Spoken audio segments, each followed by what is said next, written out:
What I'm doing, guys, is recording this. Now, this serves two purposes. The first one is for you to review the course when you wish. Lisselle, welcome. Nice to see you. Yeah. Can you put yourself on mute? I can't hear you. Just put yourself on mute. Yeah. And the second purpose is evidential proof that you're actually attending the course. Okay. Now, a few ground rules. Please, unless you've got something to say, and I do have a lot of time for class questions, please remain on mute. I can see you, Lisselle, but I can't. Yeah, you're on mute. Good effort. Okay. You're on mute, Lisselle. Okay, I can see you. You're on mute. Okay, but that's good. She's gone again. Can you hear me now? I can. Good. Yeah. Fantastic. Okay, that's great. It's like musical squares. Okay, we've lost one person. Yes. Yeah, we need to start now, guys. So please put yourself all on mute. What happened to the eye, Lisselle? You have a. No, looks like you have a black it's eye. a travel accident. No, it's a travel accident, please. Okay. So place yourself on mute, guys, and I'm going to share the screen.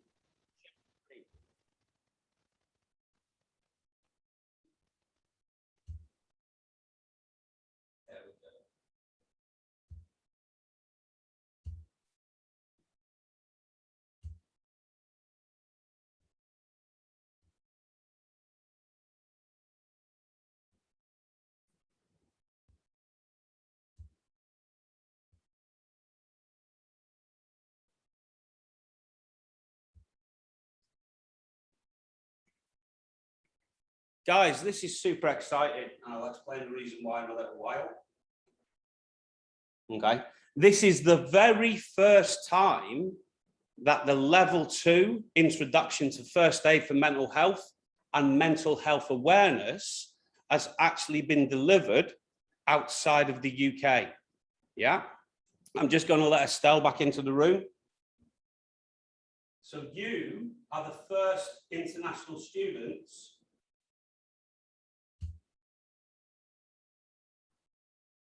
who have the ability to participate in this course. And humbly, I'm the first international instructor. My name, as you can see on the little screen, is Steve. Yeah, I've had a super strange but exciting life. I recently left a show here in the UAE called La Pearl, which is the first resident circus-styled entertainment show of its kind. I was with the show for 4.5 years since its creation, and I supported the show as their head of risk, crisis, and emergency management. The super exciting thing about it is it was the first show to open and stay open last year during the pandemic, which is super exciting.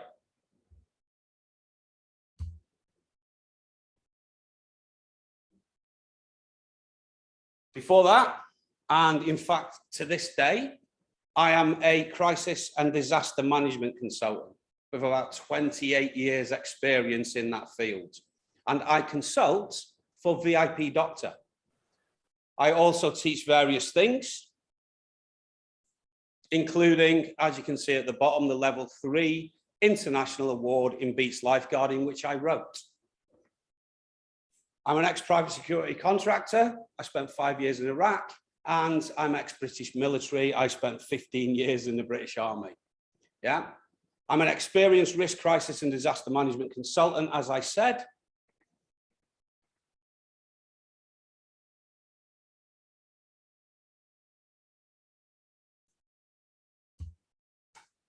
I'm a founding fellow of the Institute of Strategic Risk Management, and I actually support actively the UAE chapter. But what you don't know, and this is what I'm going to tell you now, that is really relevant to this course and very personal to me, is that I've suffered and still suffer from early stage post-traumatic stress disorder. Over 20 years carrying weapon systems has affected my mind, but I deal with it every day. I sometimes get angry within myself, not outwardly to other people, and I deal with it and I keep moving forward. I'm a big believer in turning every negative outcome into a fantastic opportunity for improvement. I've been an alternative medicine therapist and teacher for almost 15 years, yeah? And I still practice to this day. I'm just going to let Estelle back in.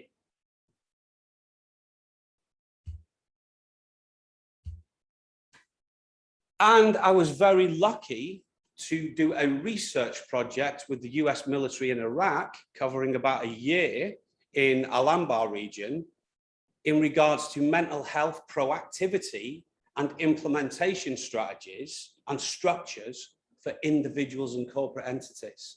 Yeah, at Le Pearl in the show, I uplifted their mental health protocols during the pandemic, before the pandemic, and after the pandemic. Yeah, and in my current day job role as the head, or in fact, director of operations in a performing arts academy, I'm building their mental health capacity.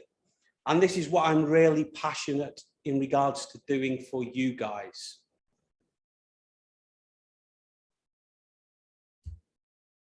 Now, as you can see, guys, this is a virtual platform.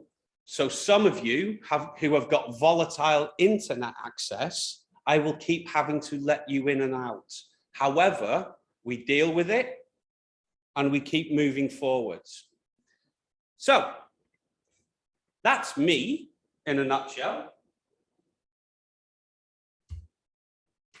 So tell me something, and I want us to share some knowledge together because we're in this course together. The first thing, tell me something that's made you happy this week. Tell me something that has been a mental challenge this week. And tell me something that continues to inspire you. So I'm going to give you a couple of minutes to think about that. I'm going to stop share screen, and then one at a time, I'm going to ask you to share with us your response to those questions, guys. So I'll give you about 3 minutes to think about it.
So let's start with Vijay Singh.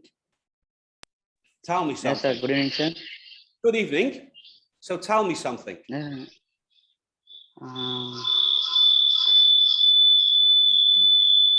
Guys, there must be two of you in the same room. If you are, you need to yes, sir. Yes, sir. Yeah. You need to change room, guys, because we're going to continuously get this side tone. Okay, so if you change room, that makes better sense. Of Ignatius changed room, which is good. So VJ, tell me something. Yes, sir.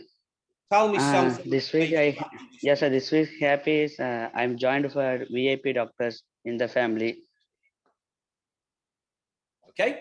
So what is not so good about your life at the moment? So this is the first good opportunity for.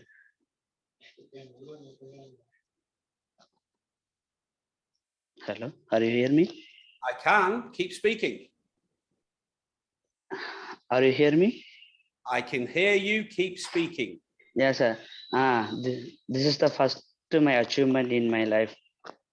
Brilliant. But that's another good thing. I want something bad. Something that's Bad. upsetting your mind. Here, still I don't have bad things, sir. All are Okay, good only. Positive mental attitude. Good. Vignesh. Yes, sir. So VJ, go on mute.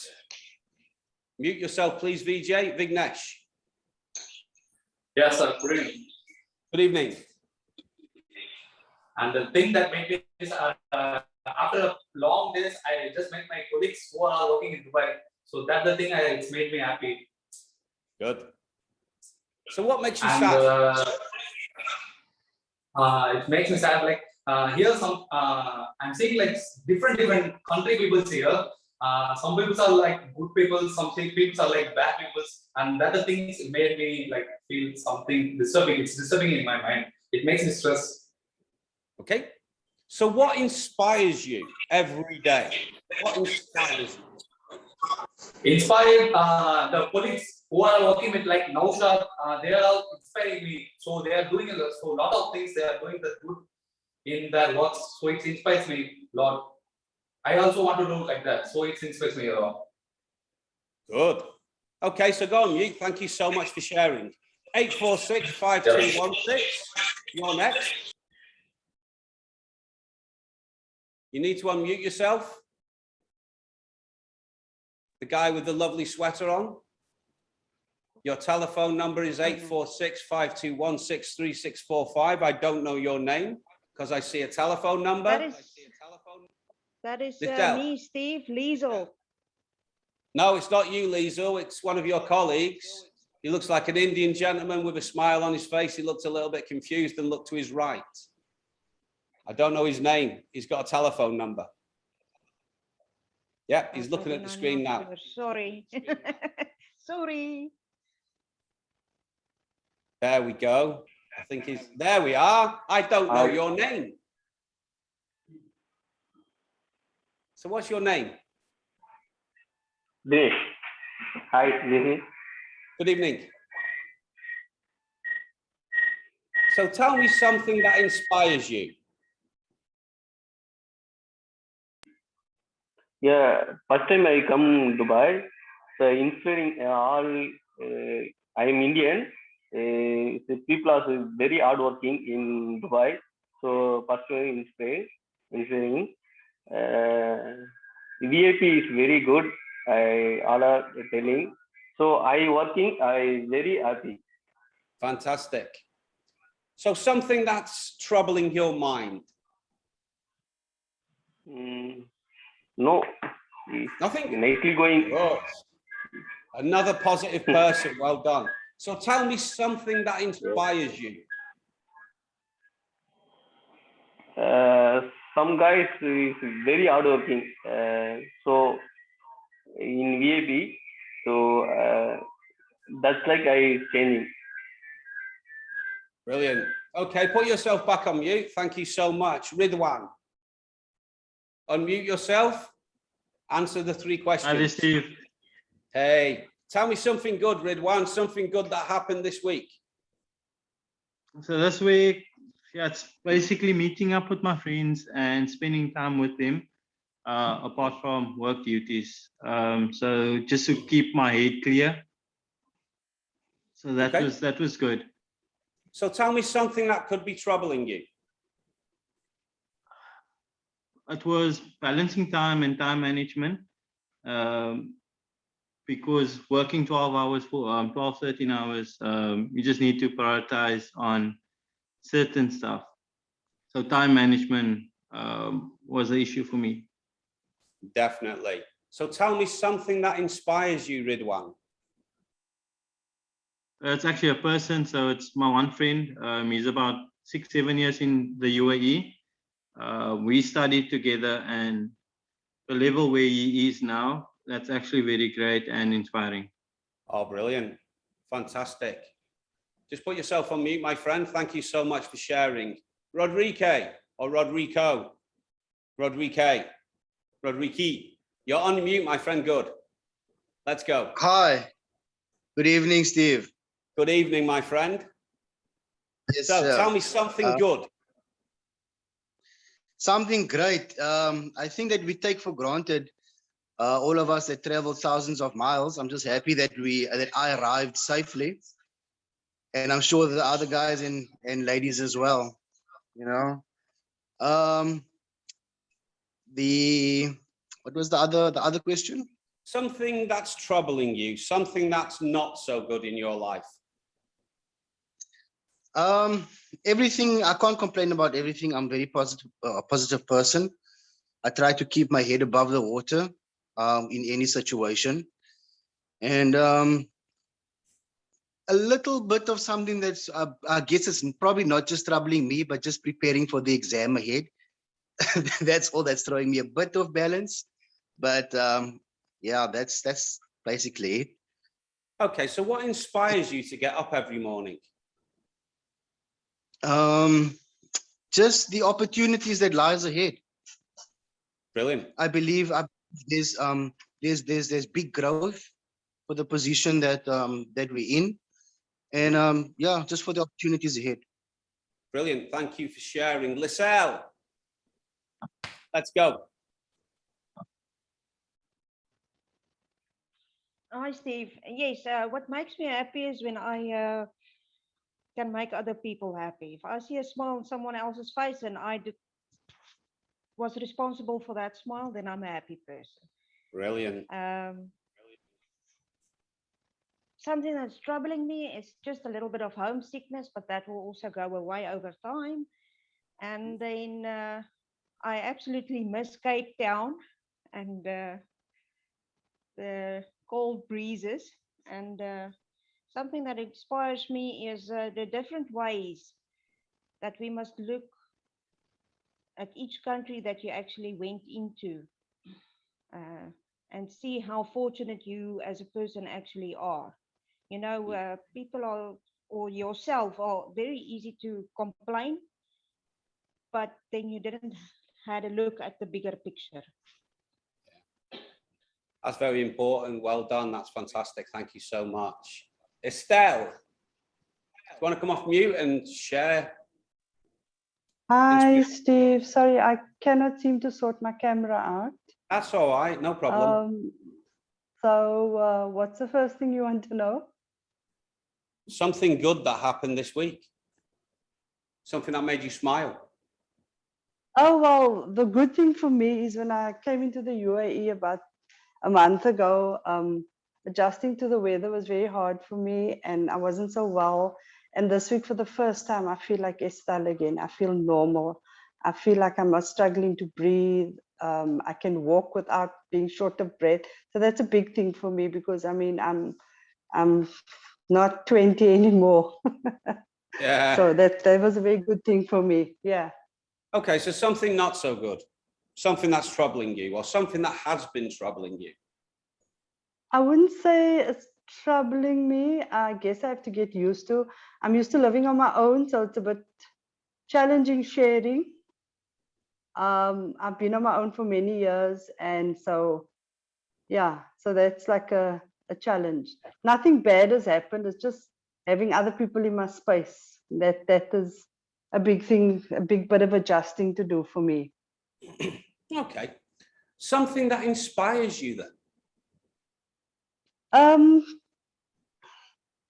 Well, what has always inspired me is that older people have the hunger for knowledge. That inspires me.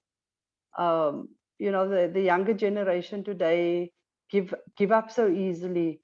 And yeah, those of us that are 60, we're still studying, we're still taking chances in life. And that inspires me. When someone else close to my age gets up and goes to work with a smile on their face, no matter what's going on, and they're willing to learn. And I'm one of those people. So other people, and I'm always trying to encourage other people to do the same. Brilliant. Absolutely fantastic. So welcome, Estelle. Rihanna, Thank you. you need to unmute yourself. Beautiful smile, by the way, but love the headphones. Thank you. Thank you. So Rihanna, tell me something that made you happy this week. This week. I'm happy always, thank God. I Nice. try not to be down. I try always to be on top. Brilliant. Absolutely brilliant. So what about something that troubles you sometimes? I miss my grandchildren back home sometimes, but I tell God will protect them and I get on with life. Good. So what inspires you? My grandchildren, I've got quite a few grandchildren, like 13.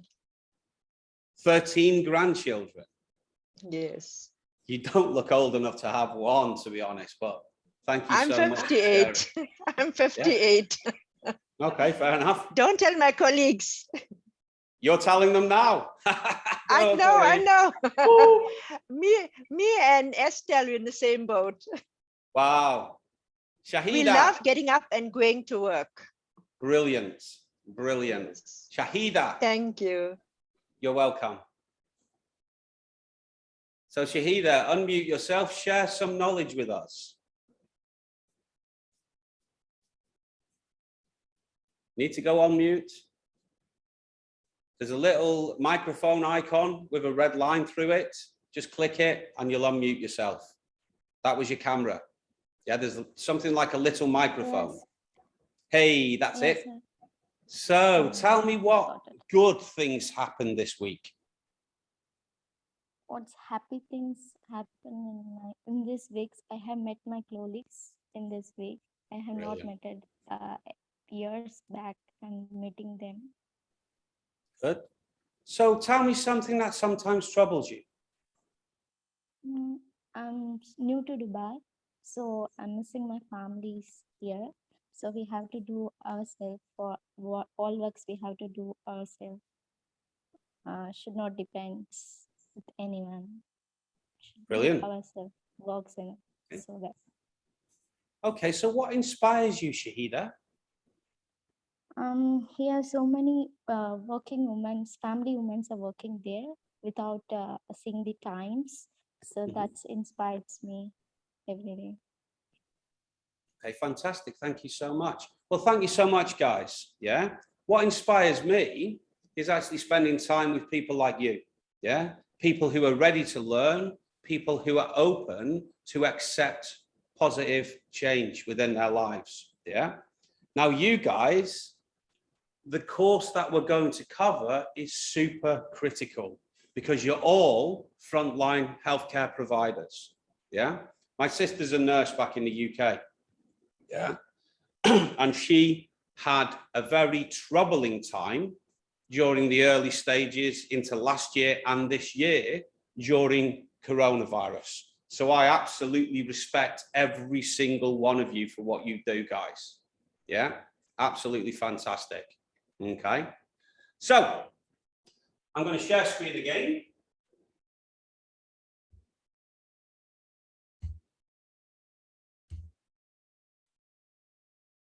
And we'll carry on with the rest of the course. Well, what we covered is what I like to call an icebreaker. Yeah, it helps me to understand you that little bit better. And throughout the whole course, guys, I want to be interactive. Zoom, Teams, other virtual platforms are very uninspiring unless I try my very best to create the space for us to collectively learn together. So that's my aim.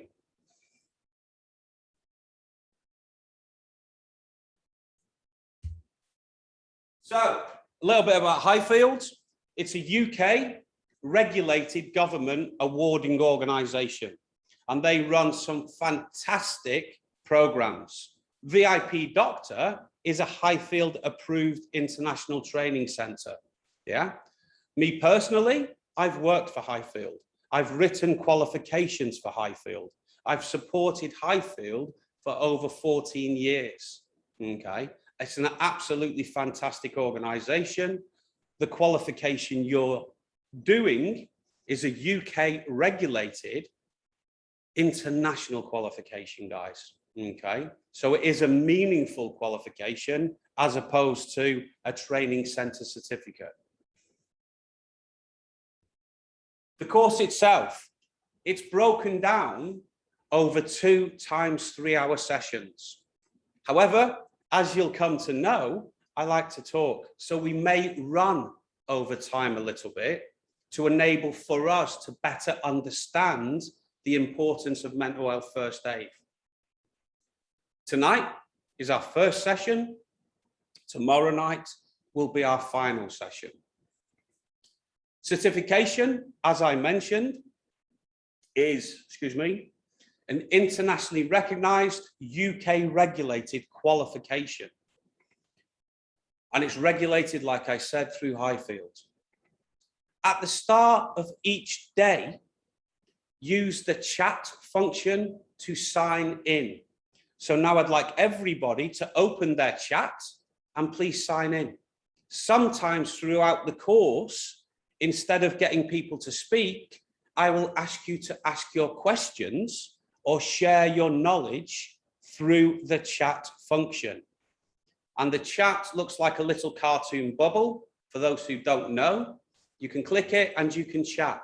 But when you do chat, please share with everyone, not just to me.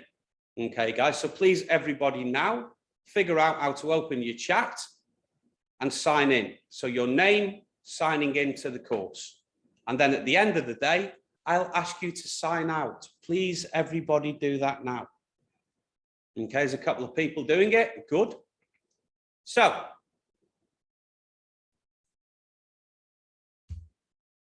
if you lose communication for whatever reason, don't worry. As I said, this course is being videoed, and I'll share the video at the end of this evening within the student file that I created for you. Okay, so don't worry if you lose communication and you can't log back in. That's one of the reasons I'm videoing this. Okay, if I lose communication, I'll try my very best to get back online.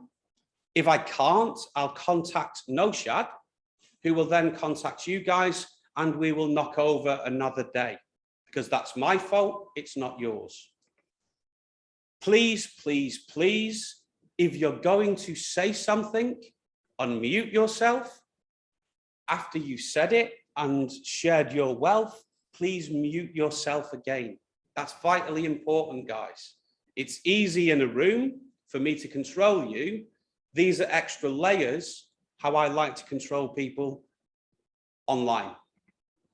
We are going to take a short break about halfway through the course for about 15 minutes for you to go and get a cup of coffee, go to the toilet, whatever you wish, okay? So we're not going to just sit here for 3 hours. We're going to take some short breaks. So, the assessment.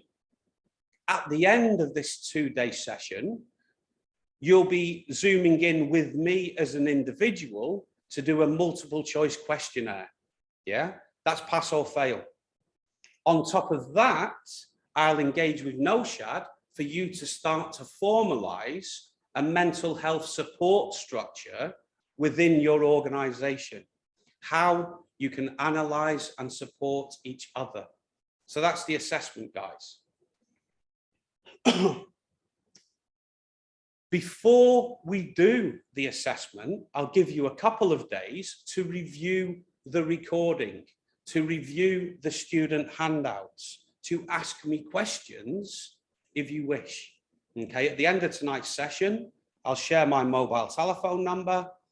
You can send me a WhatsApp message anytime you wish to ask me a question in regards to something you don't understand.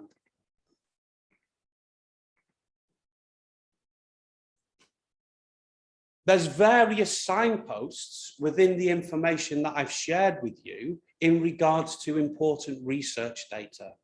This course only forms the foundation of our journey together throughout mental health first aid. The more we find out, the more we research, the better, more rounded we are in regards to the subject matter. As one of you said tonight, even though you're all paramedics or nurses, or some of you may be doctors, you're all having to do another exam to be licensed here in the UAE. That's continued professional development. And that should be in regards to everything that you do in life, you continue to achieve. Please, please, please continue to reach out, guys, for assistance in regards to issues, in regards to the course. Because as I said, I'm part of the VIP Doctor family. I'm not a full-time part.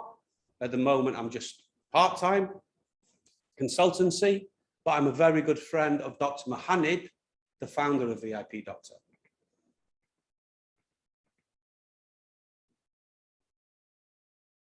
So the 4 core modules, yeah? The first module we're going to spend time looking at is in regards to mental health and well-being, because it's not really a good thing to look after somebody else's mental health if you don't take care of your own, yeah? We'll then look at how mental ill health affects the experience of various individuals, and we'll do various little group exercises. Then we'll look and spend time analysing the mental health continuum, okay? As in the process scale of how we can analyse where people are in their mental health journey. And then finally, we'll look at ways to manage well-being. So I'm looking or aiming at covering units 1 and 2 this evening, and then finally finishing off with units 3 and 4 tomorrow evening.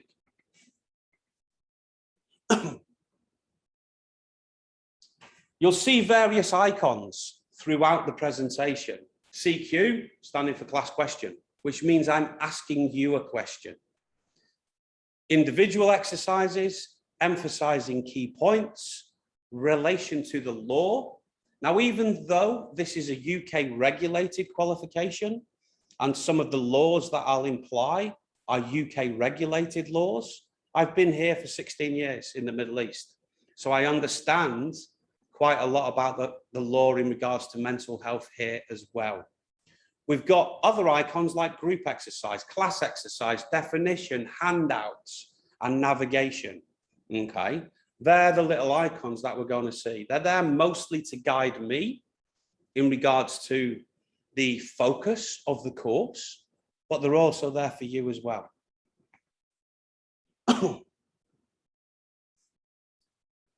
So, my key objectives are to enable a better understanding of our mental health and well-being, to enable a better understanding of how mental ill health affects the experiences of individuals within their life, help you to understand better the mental health continuum, and help you to understand ways to self-manage your own well-being.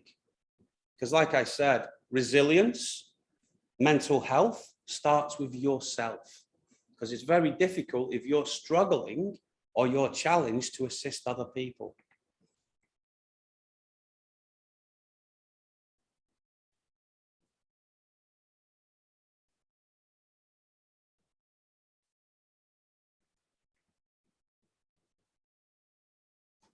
So use the chat function, guys, and tell me why you want to attend this course. What are your objectives in regards to the information and wealth sharing you want from this course? Please use the chat function, guys.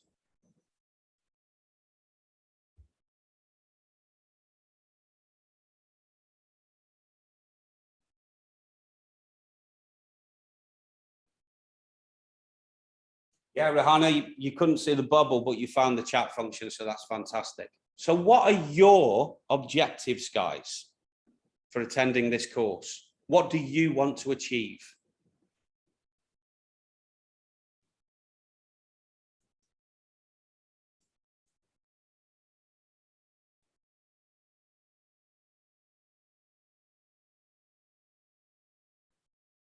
Anybody? Nobody? Use the chat function, guys. Talk to me. Tell me your objectives. Mental health laws in UAE, good.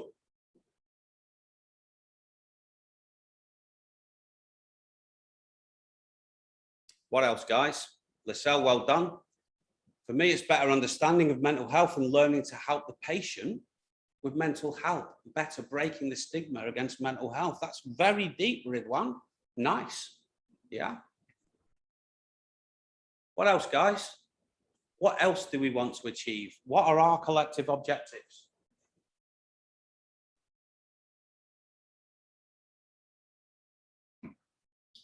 Rodrigue, good. To learn more about mental health for myself, as well as to implement the new knowledge to help others. Good. Okay. Keep sharing those objectives, guys, whilst I move on. This is good stuff so far. Please don't be afraid to use the chat function. So, after attending this course, you should, or in fact will, be able to define mental health and mental ill health, outline life events that could adversely affect an individual's mental health, describe risk factors that may cause vulnerability to our mental health, outline prevalence data relating to mental ill health, outlining the various stigmas associated with mental ill health, describe how stigma may impact on an individual's experience of mental ill health, explain why mental health is on a continent.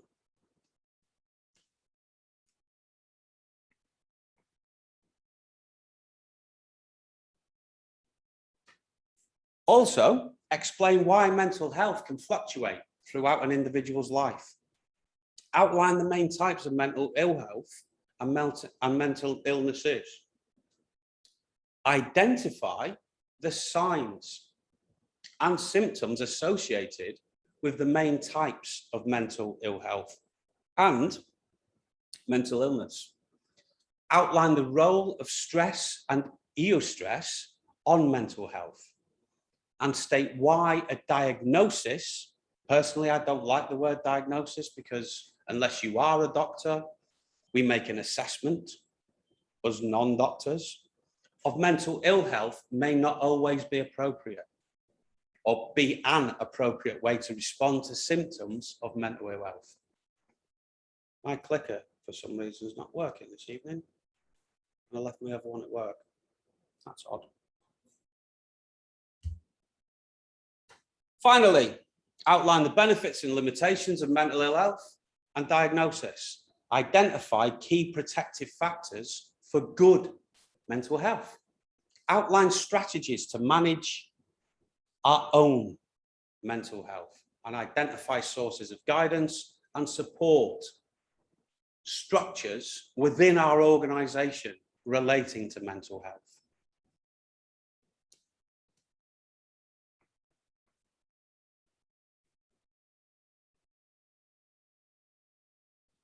So, let's have a look. Just going to move myself. So we've done one ice-breaking exercise. Yeah. I already understand who you are and what you do for your organization. You've already stated one thing that you would like to get out of this program. And you've already stated one positive thing that happened in the last week. Okay, so we're going to skip that icebreaker because we've already done one. So, module 1, mental health and well-being. So, what is mental health, guys? What is it? Okay, what is mental health? Again, please use the chat function and let's get some good conversation going.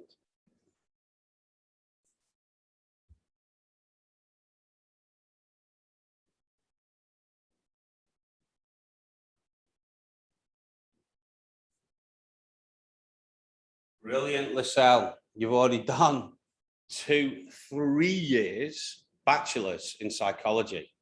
Brilliant. To be able to understand this new word. So what's mental health, guys? Who's going to kick us off and answer that question? What is mental health?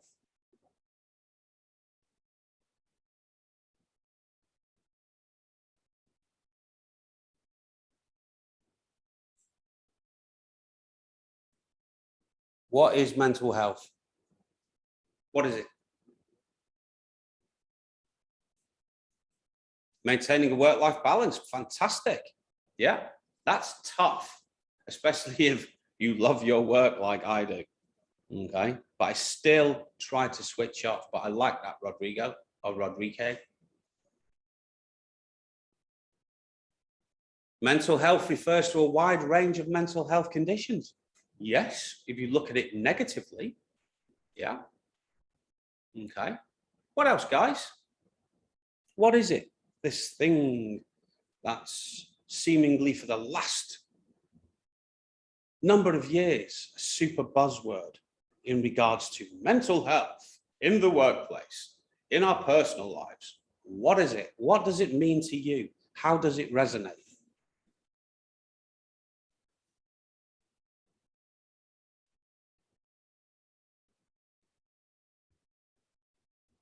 So interestingly, if you do searches, okay, of the word mental health, you'll come up with very negative words like anxiety, stress, grief, post-traumatic stress, depression, panic, phobia, shame, okay? But if you do a Google search of physical health, it comes up with lots of fantastic, positive things. It's interesting that physical health and mental health directly impact each other, because you can't be fully physically robust without a good mental health support structure. But it's just interesting when you Google those words, one implies negative, one implies positive, okay? Which is cool. So, mental health encompasses our psychological, social, and emotional well-being. So it's not really a negative word, yeah? We all have mental health, and it impacts how we think, feel, and act in our everyday lives, guys, yeah? The World Health Organization, fantastic organization, defines positive mental health as,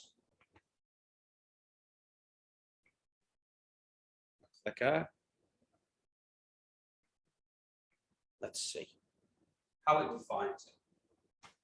A state of well-being which every individual realizes his or her own potential, can cope with normal stresses of life, can work productively and fruitfully, and is able to make a contribution to her or his work or social community. Google gives you a lot of negative undertones regarding the words mental health. And in the UK, we're very big in promoting mental health with very negative literature about, if you're feeling about suicide, please call this number. Yeah. If you feel down and depression, there's somebody there to talk about. But actually the words mental health are actually very positive. Yeah. Okay. And that's something that some people miss. So at the start of this course, I liked what some of you said in regards to, well, I'm generally a very, positive person. I specifically like the individual who said, I like to keep my head above water. I like moving forwards. Yeah. Personally, for me, I always like to fail forwards. Yeah. If I'm presented with a life's challenge, I try to figure out the opportunity within that challenge. And that's what keeps me sane.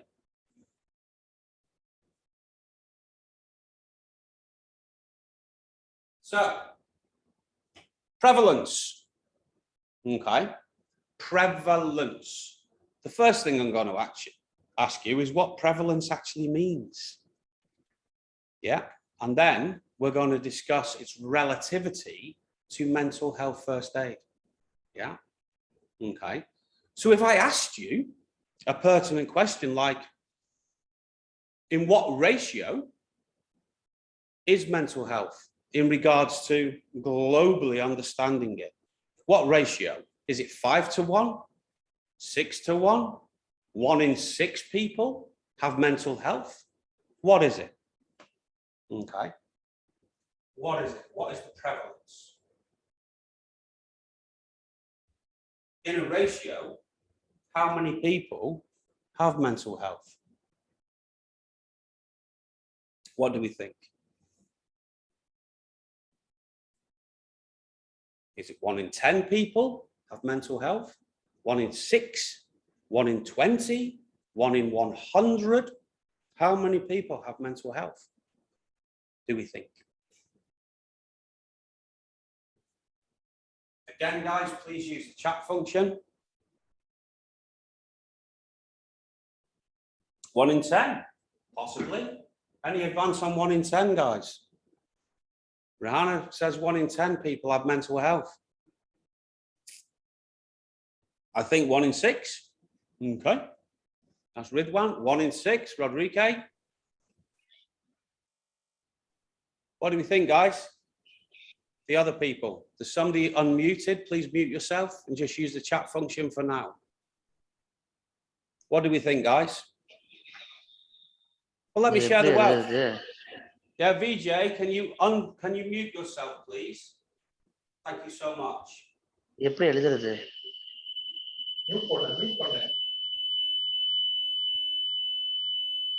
VJ, you need to mute yourself. Thank you so much.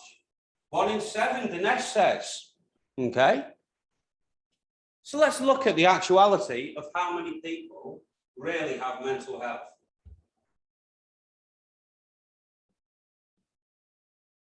You'd be interested to know every single person on this planet has this beautiful thing called mental health. Yeah. Okay. 1 in 1. VJ, you've just raised your hand. Do you want to share something? No? Yes, sir. Okay. Maybe 1:16. Okay. It's 1 in 1, my friend. 1 in 1. So I've got another couple of questions. Question. There was 1 suicide every week on the railways in the UK in 2019, 2020. Is that true or false? That's my first question. My second question, in the UK, 1 in 5 teenagers are self-harming. Is that true or false? Because that's quite a high number. My third question is men and women are diagnosed equally with anxiety and depression. What do we think? True or false, guys? Again, use the chat function whilst I let Estelle back into the room. Use this beautiful chat function, guys. So we've got a few people, second question, true. Rihanna says true, true, true. What do we think, guys? Question 1, true or false? Question 2, first one true, second one, third one, I think is false. Okay, interesting.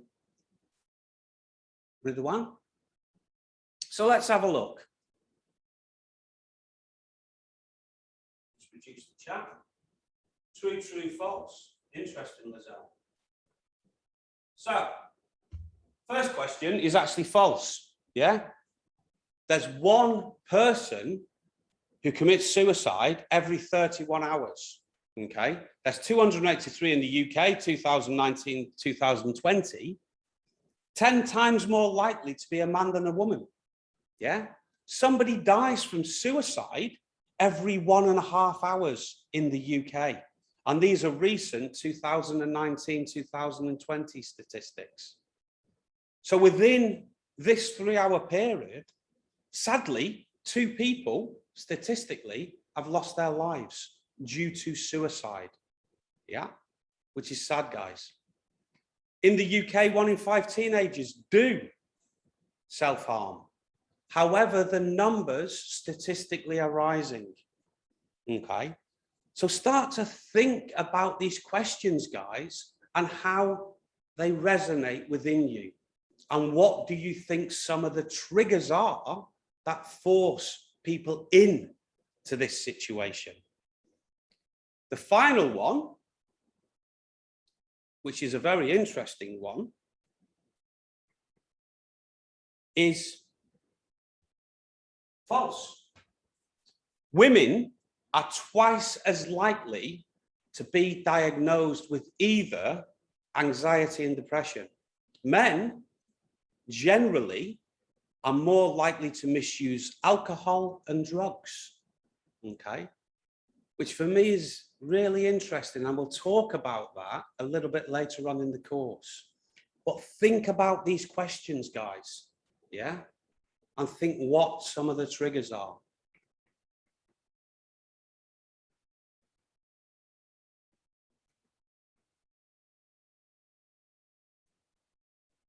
So, some data we're going to cover now in regards to suicides. Move my screen. Yeah. Now, this is a shocking statistics. Yeah, 5,691 suicides were registered, as in reported, in England and Wales in 2019. How many suicides or suicide attempts do you think actually happen here in the UAE? Put your answers in the chat function, guys. In the same year, there were 1,870 road accidents, okay? That's 3 times less, roughly, the amount of road accidents compared to suicides. And traffic fatalities, sorry. The number of people who died in the workplace due to workplace injuries, accidents, or incidents was only 111, okay, in 2019-20. Yeah, these are true, easily looked up statistics, guys. Key point. Consider these things, the effort, time spent, and in fact, money on preventing deaths on the road and in the workplace, and compare this to how much organizations spend on preventing suicides. Yeah. Consider our culture, yeah, our diversity, not just in the UK, but here in the UAE, yeah, as a global society around safety at work and on the roads. You see quite a lot of initiatives at various times in the year around road safety and safe work practices. But what about suicide? Yeah. Why are suicides so terribly high? What are the triggers that's causing more people to think proactively about road safety and workplace safety? Yeah. Think about those points, guys, as we move through this course. Share your knowledge on the chat function. Let's have a look at what some people say. So, Lascelles, men are more likely to shoot themselves than women. I agree. Triggers come from thoughts, yes, or our actual perception of other people's thoughts. Negative thoughts turn into negative actions and then suicide, unfortunately. 1,500 cases, like 7,000 cases. COVID attributed to lots more suicides in my country. It did in mine as well, Estelle. Yeah, it did in my country because people were locked in together. Okay. Also, domestic violence increased. Yeah. People unfortunately lost their jobs here, and there were reported and sometimes unreported suicides in this country based on people losing their jobs and losing hope. Yeah. it's still going to be a terrible time, guys. It isn't the end. That's why mental health and supporting mental health within our organizations and our social circles is so vitally, vitally important. Keep sharing this chat, guys. This is brilliant. So, normally, if we were in a classroom, I would split us into groups now, okay? But we're individuals. So, my first question is I want you to consider difficult life events that could adversely affect an individual's mental health. So what things happen in people's lives that has a negative impact on a person's mental health? Use the chat function, guys. Share the wealth. Family can cause suicide for not accepting your partner or your sexuality, definitely. Yeah, there is a lot more child suicides. But what other things, guys? Heartbreak. Yeah, I agree. Heartbreak is a tricky one because it could happen and be triggered for so many different reasons. Job loss. Yeah, losing a loved one. Fantastic, Rodrigue. Yeah, what else? What else, guys? This is good. Disease. Bullying at schools is big. Definitely, Estelle. Yeah, what else, guys? What are the triggers?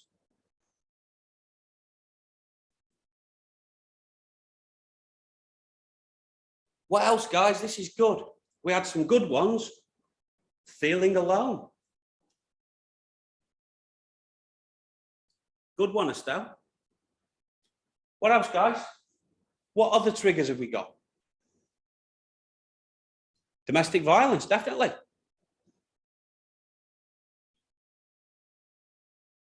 Keep thinking about that, guys, because we're going to move. Financial stresses, yep, always there. Unfortunately, we need money all the time. So my second question, risk factors in one's life or life history that may cause vulnerability to an individual's mental health. So what risk factors make us vulnerable to mental health issues? I like that one, Vignesh. Backstabbing from trustable individuals. Yeah. We used to have a saying in the military, a pat on the back, as in a well done, is a recce for a knife. Death of a partner, yes. Okay. So what other risk factors, guys, make us vulnerable?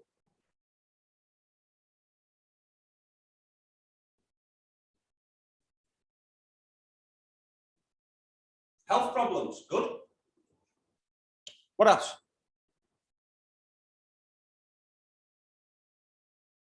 Alcohol abuse, yeah, not just alcohol, but any form of substance abuse, even chocolate. Being stereotyped, like it, Estelle, this is deep thinking, good. Drug abuse, good. What else, guys? Not being confident in yourself and knowing who you are. I like it, Ridwan.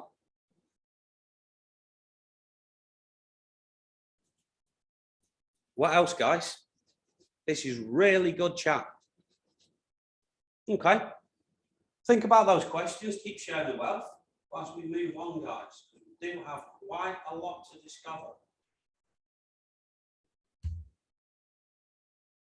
So let's look at a stressful life event. Yeah. Anne Surgeon and the colleagues. Okay. So Anne Surgeon, fictitious character. Her colleagues could directly or indirectly impact her mental health. So things that could happen. Death of a spouse, like some of you said. Yeah. It may be death of another person's spouse that she knew very well that could impact her mental health. Jail sentence of a colleague, in fact herself, or a family member. Yeah. Death of immediate family members. That's tragic. And there's a bereavement process that all of us go through. Some of us only reach a certain level, and then due to a mental emotional block can't get past that level, and it starts to withdraw us.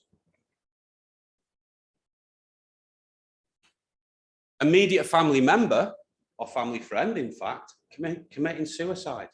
Yeah. Getting into debt beyond the means of repayment is a big one here, especially if the enabler of that debt is losing your job due to a pandemic.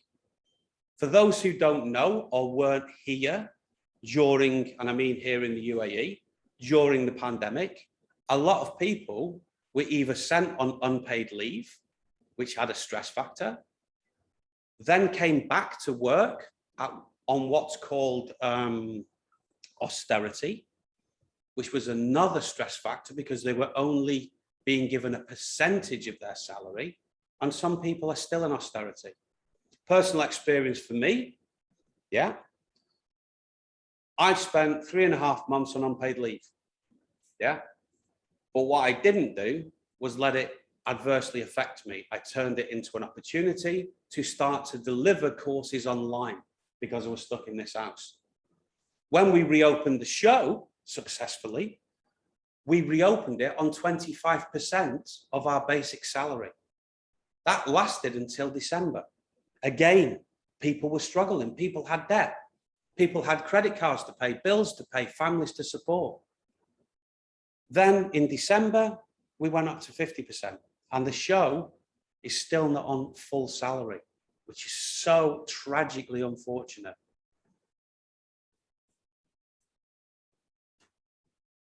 Having periods of homelessness due to financial difficulties. So if you look on the screen, guys, you're starting to see patterns. A lot of people who, unfortunately, or in some cases, fortunately, go to jail, end up coming out of jail, their families disown them. They may have had death of immediate family members, not being able to go to their family member's funeral. They may have left people in debt, leading to a period of homelessness because their family is imploded. Now, one person is putting their hand up. Let me just see. Still feeling inadequate. Good. One of you raised your hand, guys. Just unmute yourself and then share what you wanted to say. One of you raised your hand. I'll give you 10 seconds or I'll move on, guys. Somebody raised their hand. Share something. I don't mind. Immediate family members becoming seriously ill. They may be the main breadwinner within that family. That has a direct impact on yourself, which will have a cascading impact on your colleagues because you change. You may become angry at the drop of a hat. You may become very withdrawn and insular. It may affect your work ethic, your belief. Yeah. Unemployment of the main breadwinner or unemployment generally. Now, all of these bullet points, guys, should be resonating with you because all of this actually happens on a daily basis. Divorce, very tricky one. And breakup of a family. Yeah, okay. This could have a very negative impact on our fictitious character and surgeon and colleagues. So, risk factors that could affect in the background. Things like individual attributes and behavior, low self-esteem, cognitive, emotional immaturity, yeah? Loneliness, bereavement, yeah? Alcohol or drug abuse. Environmental issues like poor access to basic services. There's a lot of parts of the world, guys, who don't have critical infrastructure, or at irregular intervals, that critical infrastructure like roadways, good clean water, electrical supply fails. Yeah. Injustice, discrimination, gender inequalities are all apparent globally, still in the 21st century. Exposure to war and disaster, okay, are all contributing risk factors. Also, social and economic circumstances. So as we were saying, domestic violence was on the increase during COVID-19. And now, some countries are still talking about going into lockdown. Exposure to violence or abuse, low income or in fact poverty, educational difficulties. VJ, you've raised your hand. Do you want to say something? You keep raising your hand, my friend. I'm not quite sure why. Work stress or unemployment, all are contributing risk factors. Yeah. Keep sharing the wealth, guys. This is really, really good. Retired folk not knowing what to do with themselves once at home after working forever. Yeah. The actual age of retirement has increased though. Yeah. Like in the UK, males used to retire at 65, females at 60. It's now females, I believe, at 63 or 65, males at 68. So some people are seeing that as a positive opportunity to keep working, excuse me, until they can't work any longer. They're not using age as a limiting factor. Other people were like, I'm 64, I'm going to retire next year. And then boom, the government changed the regulation. They changed the goalpost and their whole world collapses. Yeah. So that's a good point, Estelle. Positive, negative. Well done.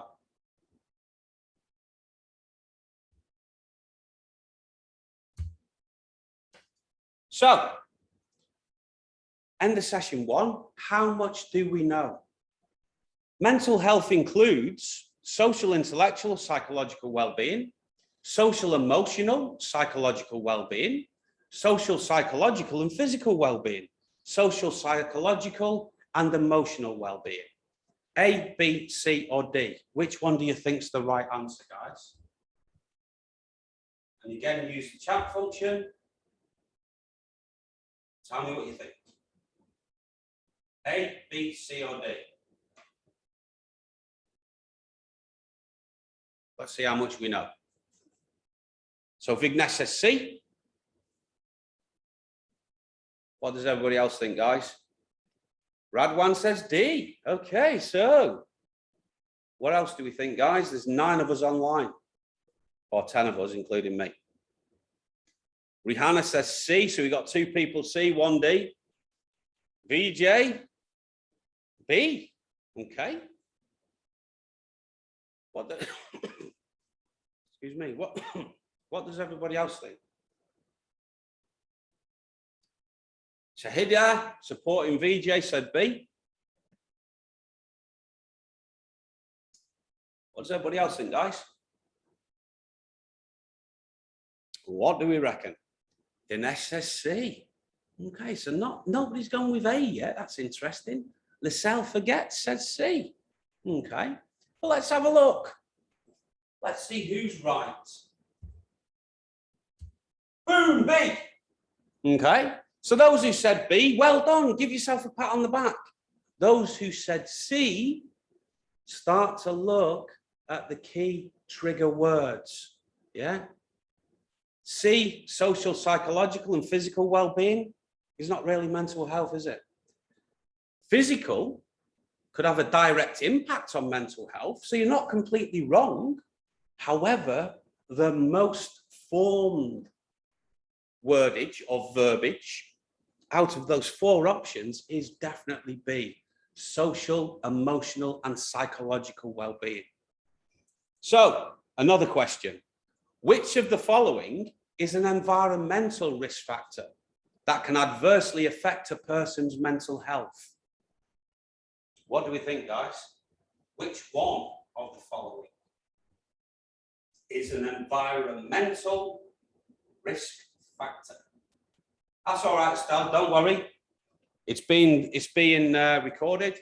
So one person said A, 3 people said C. This is exciting, guys. It's like looking at the horses, picking a horse. What does everybody else think? Vignesh again, B, interesting. What do the others think, guys? Radwan B, Shahida B. So we've got 3 C's, an A and 3 B's. Yeah, there's 2 people still to decide. What do we reckon? A, B, C, or D?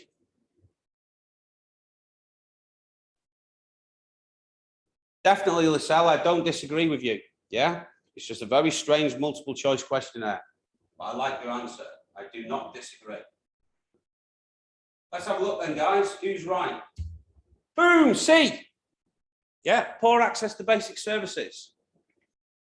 So let's take a short 15-minute break, guys. Yeah, have some thoughts, share the wealth, challenge me if you wish, especially the psychologists amongst us, because they know a lot more than me. Have a cup of coffee. The time here is just gone 8:20 in the evening. Back here, please, at 8:35 after making yourself a nice cup of coffee. I'll see you soon, guys.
So guys, we're now all back in the room. Use the chat function, tell me you're all back. Open up your cameras again so I can see you all. You're looking a bit tired there, Rodrigue. Obviously too much study. No, no, no. I just had to charge my phone a bit. Yeah, good effort. Hannah's back in the room. Lascelles back in the room. Ridwan's back. We seem to have lost. Oh, Dinesh has entered the room. I'll just let him back in.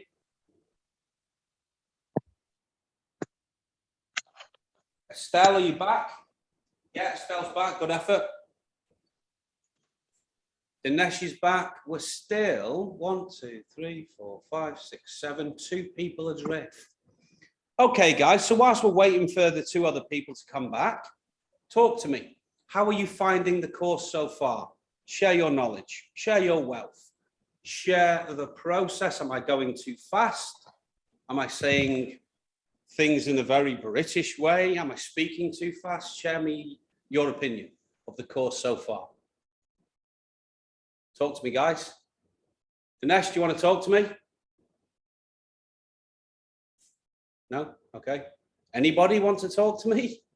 It's so lonely in my house all on my own. Somebody please talk to me. Obviously. Hey, Can you hear Ridwan. me? Yeah, I sure can. No, the course is actually very good, and it's something that I actually wanted to do long ago, because mental health is in the family, and working in South Africa, the way they manage mental health is not good. They tell you like, oh, cool, you're a dude, just toughen up, do the next call, and then everything will be all right. And then you just pile up, and then you find out, oh no, that paramedic killed himself, and then you wonder why. Yeah. I have the same issues, my friend, watching social media with some of my friends or former colleagues ending their own life almost on a weekly basis. Yeah. The various military groups that I follow or I'm involved with, every single week somebody tries to be taking their own life.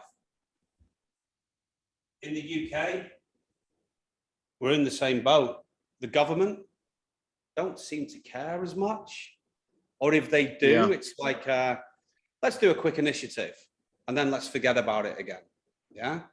It's a Like, challenge. put a plaster on and then. It is, mate. Band-aid instead of looking at the root cause. Yeah. But good effort. Yeah. Lascelles, you're looking to share something? No? Yeah. Oh, no, Steve. Yeah, no, it's a personal family thing. You know, my brother did the same type of work you did, and it took its toll on him, and we can see it today. Yeah. It was one of the triggers for me to end what I did in Iraq. Like, I served in Iraq in the war, but I also spent 5 years as a private security consultant. And on the ground most of that time, there was only a 6-month period where I actually spent off the ground. But the actual incidents when I was supporting the US military were actually increased. We were dealing with suicides with the US military. We were dealing with fires caused by individuals. We were dealing obviously with the normal indirect fire incidents, etc., riots, civil unrest on a camp. And it affects you. So one of the triggers for me was to actually, I need to get out of that environment. But I struggle every single day. You know, I've got to be inspired. I've got to continue pushing forwards. Yeah. So it's tough.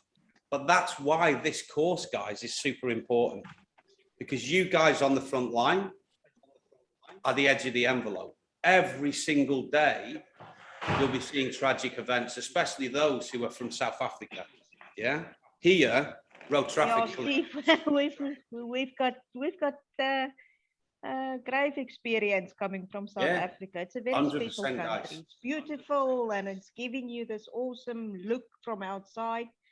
But if you go into the underbellies of the cities of Cape Town or cities of Johannesburg or Pretoria, wherever, you get another face of what is actually happening in South Africa. Yeah, it is, guys. It's the same here. Yeah. You see this fantastic environment, beautiful malls, beaches, Yes. fabulous hotels. You scratch the surface and then you start to see the turmoil. You enter into the labor camp accommodation. You see the conditions, people who are actually the boots on the ground, building these fabulous structures, living. Yeah. Yes. And it's terrible. Yeah. Vignesh, you're giving me a tour of your apartment there. Look at that. We're seeing where Vignesh lives. Looks nice. There we go. A few colleagues in the room. Look at that. Fabulous. So anybody else want to share something, guys, before we move on? Any thoughts, any fears, any interesting facts that you want to add further wealth? Or shall we move on?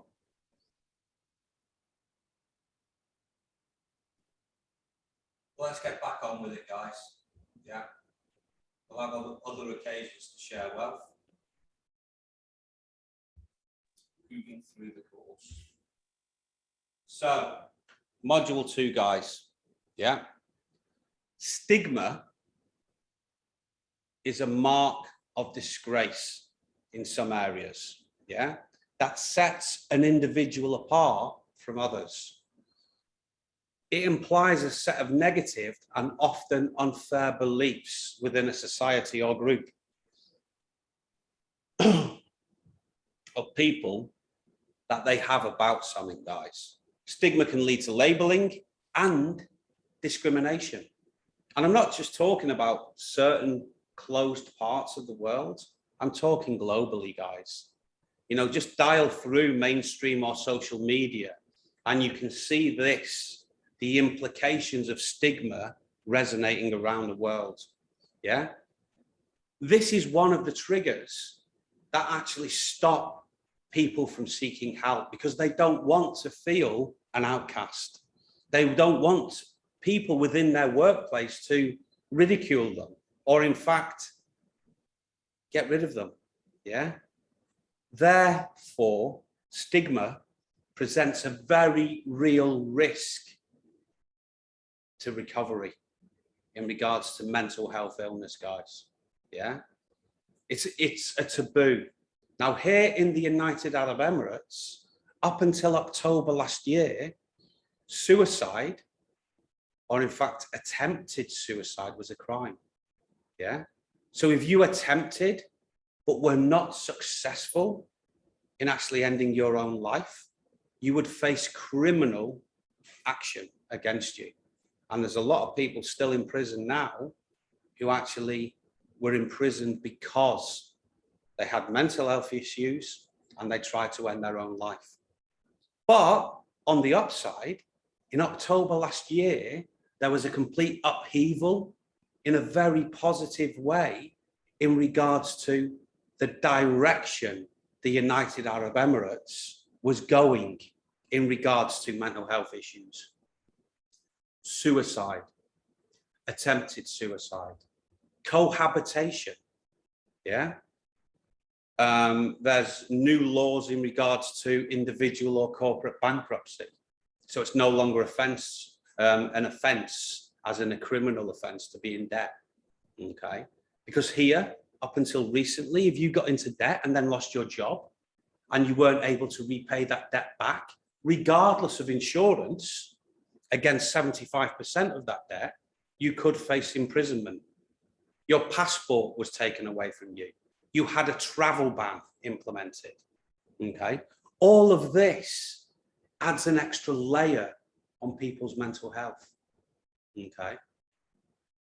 And that stigma, even though there's been very proactive strategic decision making here in the UAE, is still causing a cascade of mental health issues. Yeah.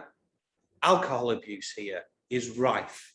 Drug abuse here, even though it's kept under the radar, not proactively reported in regards to the real issues here in the GCC regarding drug abuse. It is very real and it happens, guys. Yeah. Let's look at some of the chat functions or some of the chat that's going on. Okay, Estelle, as I said before, please try not to worry. I am videoing this and I will share the link tonight by putting it into our student file. Yeah, I'll share it with Noshad and he will push it out to you guys. In fact, a better solution, if you possibly, whilst you're listening to me and sharing your knowledge, can write your email down in the chat function, either your VIP doctor email or your personal email, I can directly share it with you guys to improve our communication strategy. But unfortunately, connectivity issues on your side, there's not very much I can do about, apart from ensuring that you can review the bits of the course that you miss. So keep trying to dig in, Estelle. Hopefully tomorrow you can look at improving your internet. But at this time, keep logging in and out. So let's have a look. 4 new messages.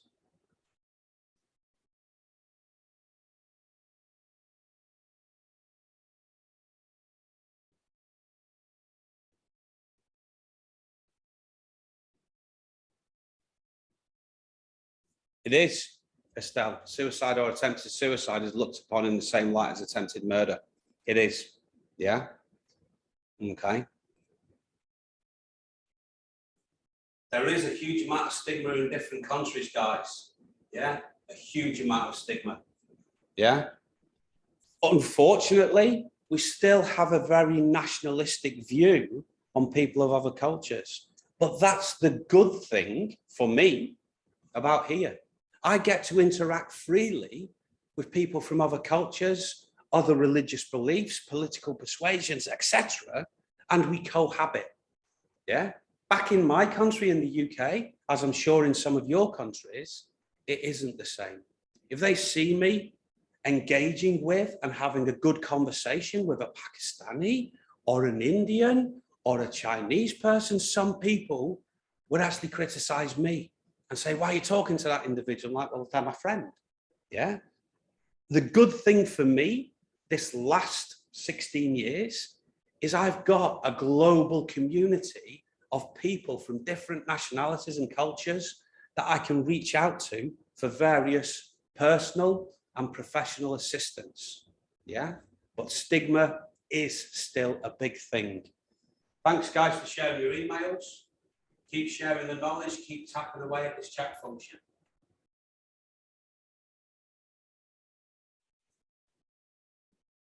They are Lascelles, yeah, okay, but they are taking positive steps, yeah. Things like Expo 2020, even though it's a year late, are giving the limelight to the real issues here and turning them into opportunities, okay. Strategically, the United Arab Emirates and how they dealt with COVID-19 at top government management level was absolutely fantastic.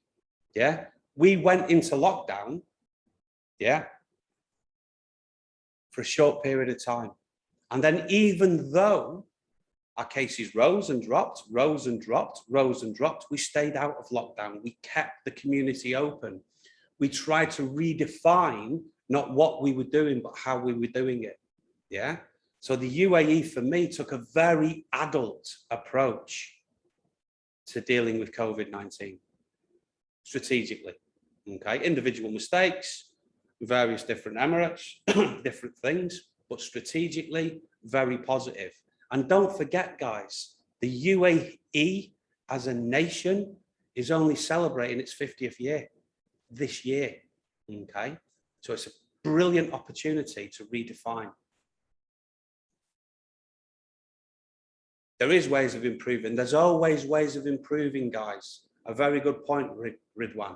Yeah, there's always positive improvement. We've got to turn that negative perception into a positive outcome.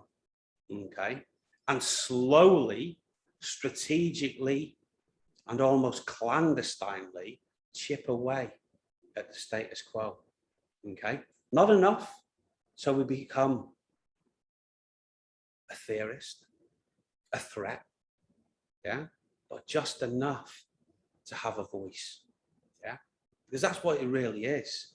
is giving people the ability and support structure to discuss things. Yeah. One of the best strategies for me post-incident was getting together with the people that were involved in that incident and discussing what went well, what didn't go so well. How can we improve collectively? Yeah. And dealing with our mental health issues within our community. Yeah. Fantastic support structures. Guys, this is really humbling that you're sharing some absolutely amazing knowledge. So, obstacles in regards to getting the right help, in regards or in reference to stigma. The stigma for mental health illness is when someone sees the person in a negative way because of their illness. Now that can cascade to so many different illnesses or differences. Yeah, that could trigger a mental health illness within that individual. Yeah. Now I was brought up in the 70s and 80s, okay, from a very normal background, but from a very early age, I was taught to treat everybody exactly the same. It doesn't matter where they're from. It doesn't matter what they do or where they are in the class structure that is still very prevalent in the UK. Yeah. Because everybody, no matter their difference, their perception, their physical inability, are still humans. You know, we cut us all and we still bleed red. Okay. And I've had that focus all the way through my life. Even when people say to me, how can you stand living in the Middle East when all of these Muslim terrorists are doing this? And I just say, guys, there's bad and good in every part of the world. Okay. If you're a good human to me, I'll be a good human to you. And I will treat you exactly the way that I want you to treat me. Okay. So discussion, guys. Is stigma a male or for a male different to stigma for a female? If so, why? Okay, so that's my first question. My second question is what common stereotypes and myths result in stigma for mental illness? And delve deep in regards to your own culture and how you were brought up. Yeah. My final question is how do stigma and discrimination create obstacles to, excuse me, allowing us to get the right help? Okay. So 3 questions, guys, for you to think about, and let's start sharing the knowledge. I'm just going to open up the chat function again, see where we are. Okay, so Ridwan thinks it's different in males and females, as a male won't speak out easily, and only because you were told boys don't cry. You'll just get over things. Like it. Estelle, old Catholicism does not accept suicide, but I think the new generation is more accepting. I'd say it's not just old Catholicism, even Church of England, to this day, if an individual commits suicide, they're not allowed into the churchyard where the graveyard is through the gate. The actual coffin has to be passed over the wall. Yeah, which is still happening to this day in my country in regards to the Church of England. Debriefing is great. Yeah, 100% hot debrief to discuss challenges, turning them into opportunities and to get clarity in regards to what happened. So what else, guys? How do these 3 questions resonate with you? Yeah. Like, do you agree with Ridwan in regards to males' approach to stigma being very different to females? If so, why? Because Ridwan's sentence was very interesting. Yeah. What do we think?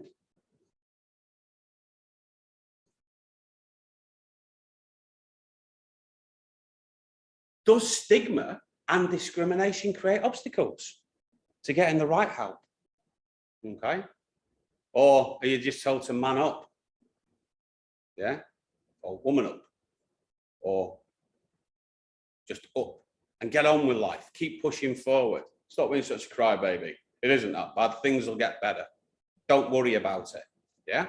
All common terms that I'm sure you've heard. But let's discuss it. let's get some content and good, clear discussion points out into the chat, guys.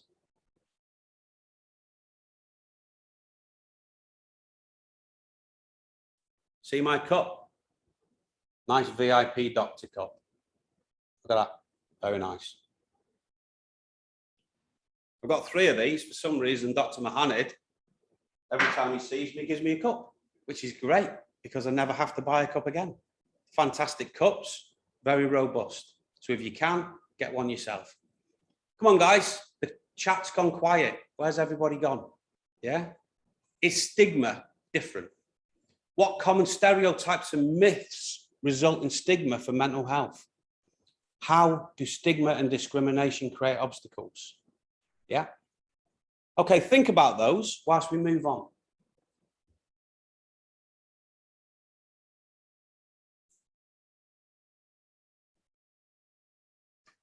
So,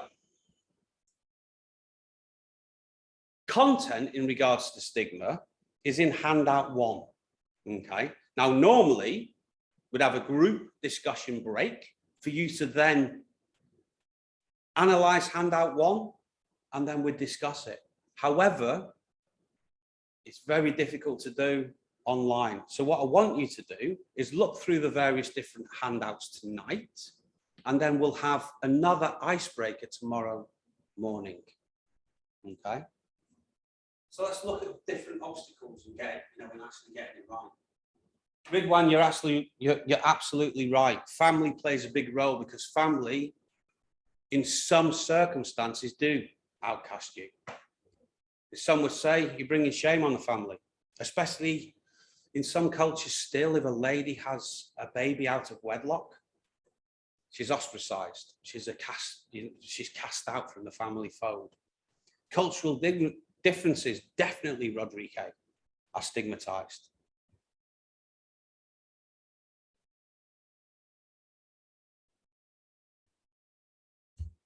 So, males v females, okay? Now, allegedly, males have a higher levels of personal stigma associated with mental health issues, okay? Males have higher levels of stoicism, okay? The role of conformity, generally, for men is higher.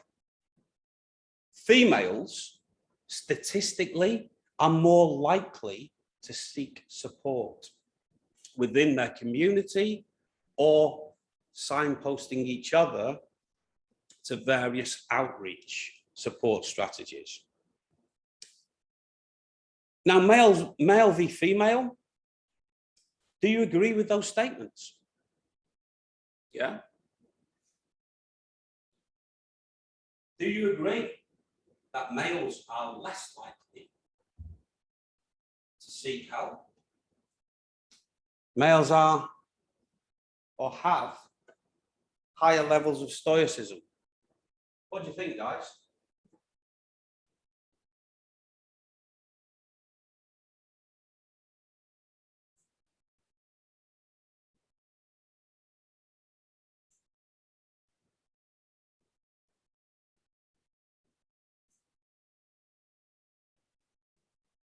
Now, for those who don't know what stoicism, it basically implies that men are more robust than females. Yeah? Okay. It implies that men have a higher pain tolerance, mentally and physically. I don't know how that's accurate, because giving birth surely is immensely painful, and men can't relate to that. Yeah. So do I completely agree with those? Some of them, yes. Yeah. From my own research, females are more likely to seek help. Yeah. They are more likely to discuss with their close friends issues. Men, you see them in the bar, see them in the pub, they talk about other things, football, racing, this, and they very rarely open up, okay, which is kind of strange. But the tables are slowly turning, and more men, because of initiatives like this course, are actually thinking, well, I'm not showing weakness, I'm actually showing great strength to share my issues. Yeah. It was incredibly hard for me to actually accept that I was suffering from early stage PTSD. Yeah, initially. But now I openly talk about it, because talking about it and sharing my personal toils and turmoils is one of the support structures that I've got to keep me moving forwards. Various myths. People with mental health issues sometimes are violent, but mostly to themselves, okay? As in, they'll punch a wall, not a human, okay? Also, some people believe if you have a mental health issue, you're not competent, yeah? Some of the most competent operators that I've ever met and had the pleasure to work with were suffering from deep mental health issues, okay? They were also incredibly reliable, even though the myths are out there that they're unreliable, yeah? Some other people believe that, oh, well, if you've got a mental health issue, you brought it on yourself and it's karma, yeah? It serves you right, which is also untrue, yeah?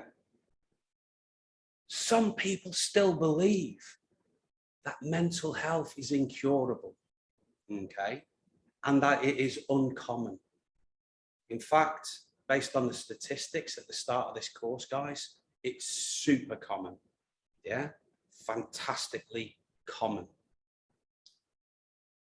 Key point, the myth about suicide is that you shouldn't ask somebody about it, as it will make it more likely. That's untrue, guys, yeah? Okay, as we discuss and share at the end of the course, various strategies in regards to how to approach somebody who you believe or you feel is suffering from mental health, actually asking them, have you thought about self-harming? Do you ever think about actually killing yourself? Are credible questions, guys, and you shouldn't be afraid to ask them. Yeah, they're all myths. Keep sharing the wealth, guys. Let's have a bit of chat.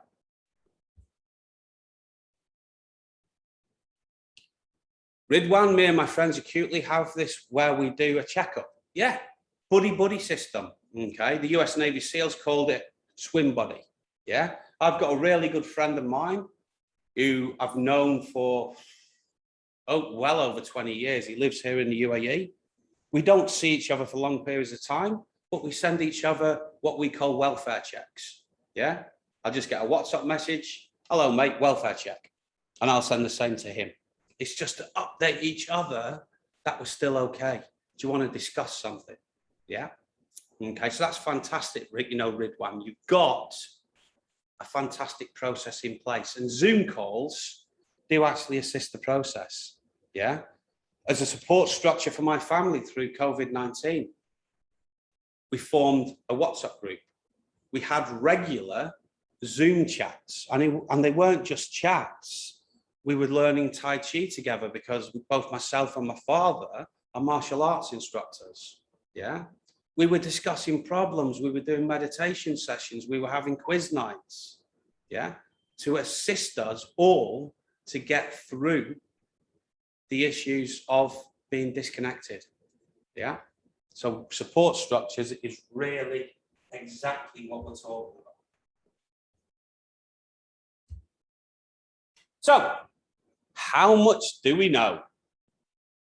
Select the statement that best relates to stigma from the four statements below. A, stigma can present people with good job prospects. B, stigma reduces the risk of labeling and discrimination. Stigma increases opportunities for education. Or D, stigma presents a risk to recovery. What do you think? What do you think, guys? A, B, C, or D? So Rihanna says D. Let's see who agrees with that.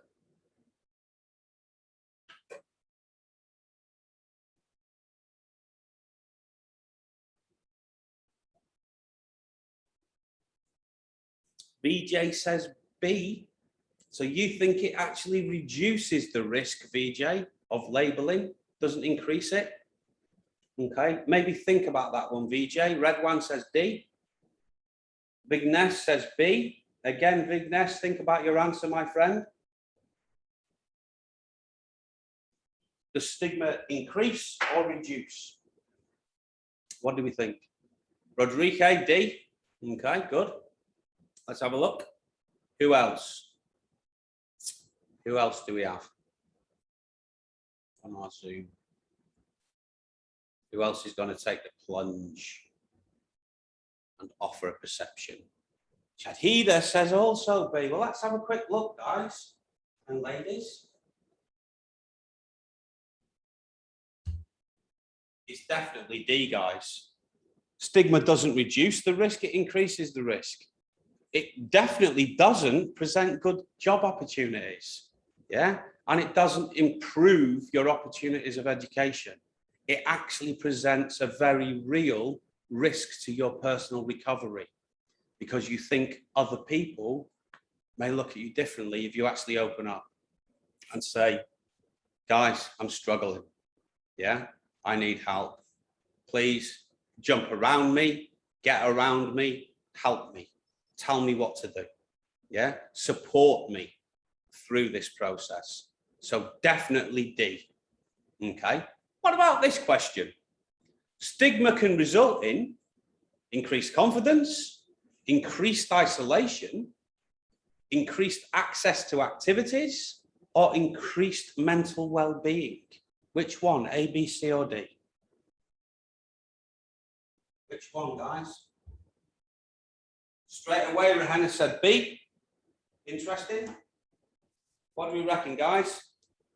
This cell says D, increased mental well-being. Does it? VJ says D. So stigma and false perceptions can result in better mental health. The cell, VJ, I'd look at your answers. Rodrigue says B. Ridwan says B. Who else, guys?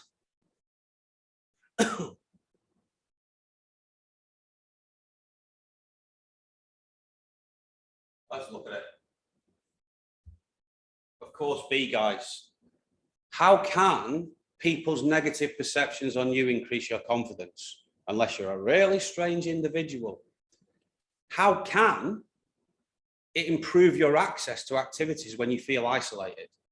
And how can it increase your mental well-being? Okay, so absolutely B, increased isolation, guys.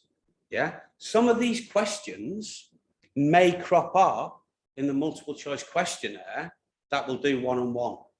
Okay, you have to read the question and the answers carefully, guys.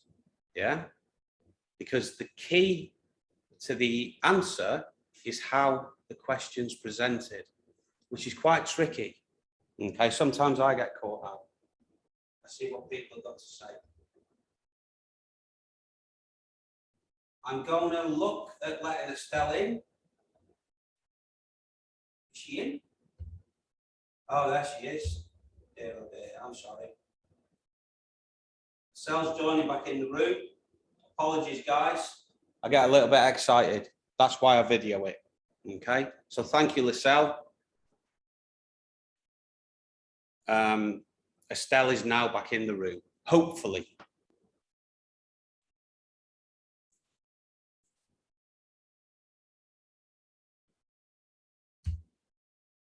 So let's move on to module 3, okay, because we're tearing through this, okay? So we've got more time at the end to discuss other support structures, yeah? Okay. So the mental health continuum is what we're going to look at, yeah? Mental health, okay? The continuum of flourishing. Yeah, we start from the position that the correct way to view mental health is that we all have it and we fluctuate between thriving, feeling fantastic, struggling physically, emotionally, or in fact spiritually, and being ill and possibly off work. Yeah, that was a statement by Farmer Stevenson in 2017. Yeah, so think about that statement there and how it resonates with you guys. Yeah, do you think that that statement's accurate in regards to your personal life journey? Okay, let's think about it and let's share some knowledge. What do you think? Do you think it's accurate?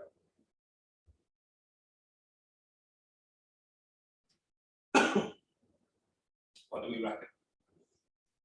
Is that an accurate and true representation of life, basically? Taking the rough with the smooth. Life's a journey, an opportunity. It's got ups and it's got downs. Rahana says yes. Okay. What does everybody else think?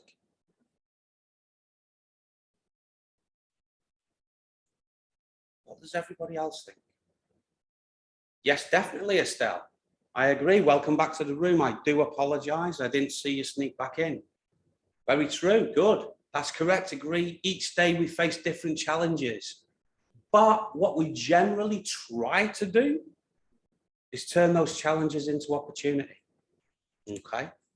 Like I say to the people that report to me at work, yeah, even though officially we've got a command and control structure, it's more divide and conquer, and we're a team. Yeah, we're a team within a team. We're a team of teams. Okay. We have to collaborate, not enforce. Okay. We've got to look at solutions and not just present problems collectively. Okay. Regarding structures. What do other people think? Because we've got a few people sharing wealth and a few other people remaining quiet, which is interesting. So let's have a look. Now, Corey Keyes created this concept here, yeah, in regards to the continuum of flourishing, yeah. Now, within your student handouts, if you've had time to look at them, there's certain signposts to white paper articles within those handouts, guys, yeah.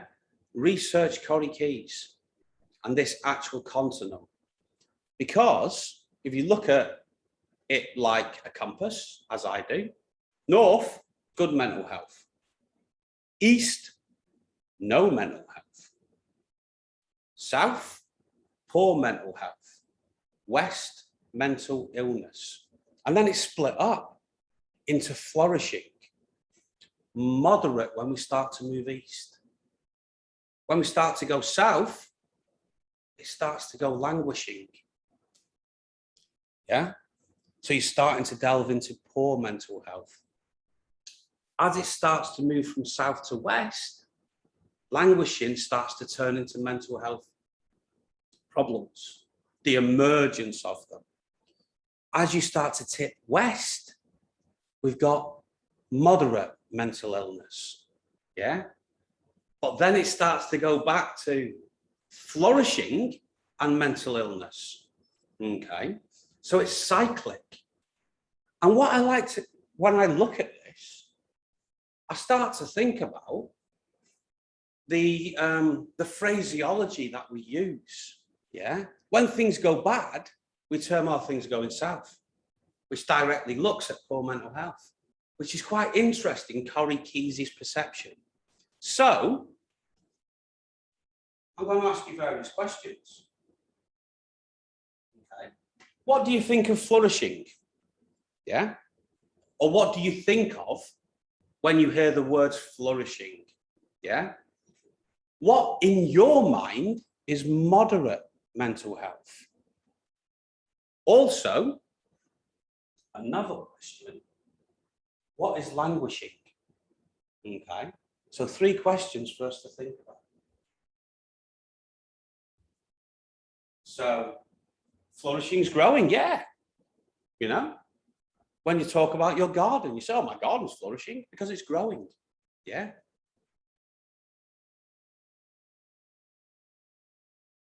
Yeah. Flourishing, I think you're doing good in life. Yeah, good. Okay. What do other people think? Yeah. So what is moderate mental health then? Okay. Where would you say you were in this continuum of flourishing? Where do you say currently you fit in this puzzle?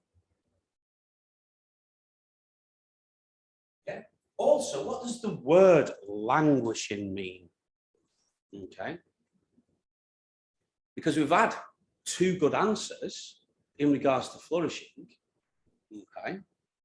But not many answers in regards to what moderate mental health means, or what the term moderate means. Languishing, definitely. Struggling. Yeah. Sometimes physically you feel drained, but mentally you feel motivated. So you push through that physically perceived barrier. Yeah. So definitely, Estelle, languishing means you're struggling. Okay. What? Well, interestingly, nobody's answered where they think they are in regards to this continuum of flourishing. Okay, yeah. Or you don't feel good, you don't feel bad, you just feel okay. That's my perception of moderate mental health, because I've got no mental health issues, but I'm up and down. Yeah, I'm dealing with it. Okay, I'm de-stressing my life at the end of the day. I'm trying to disconnect from work, but I'm not quite there. Yeah. Okay. That's what I think about moderate mental health. Yeah. Poor mental health is I'm not dealing with it. I'm overloaded. Things are getting on top of me. The world's about to end. Yeah. Mental illness is where things are going completely crazy. Yeah. In your mind, you can't think straight. You're getting flashbacks. You don't want to leave your house. You don't want to answer the phone. Okay. So that trigger is you're coming to the end of your tether. Okay. Okay. So Ridwan believes he's moderate to good. That's nice. Yeah. As you're growing older, you're learning to deal with certain situations, which is a good thing about growing older. We deal with things. Okay. Start on a new chapter for Estelle. Now, some people would struggle with that. Other people view it as an opportunity. Vignes agrees with Ridwan. Yeah. You've taken a few steps back, but you're motivated to get on top again. Fantastic, Estelle. Keep moving forwards.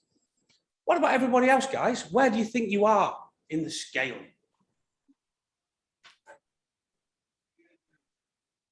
Rodrigo, you want to share something? Nope, he's disappeared again.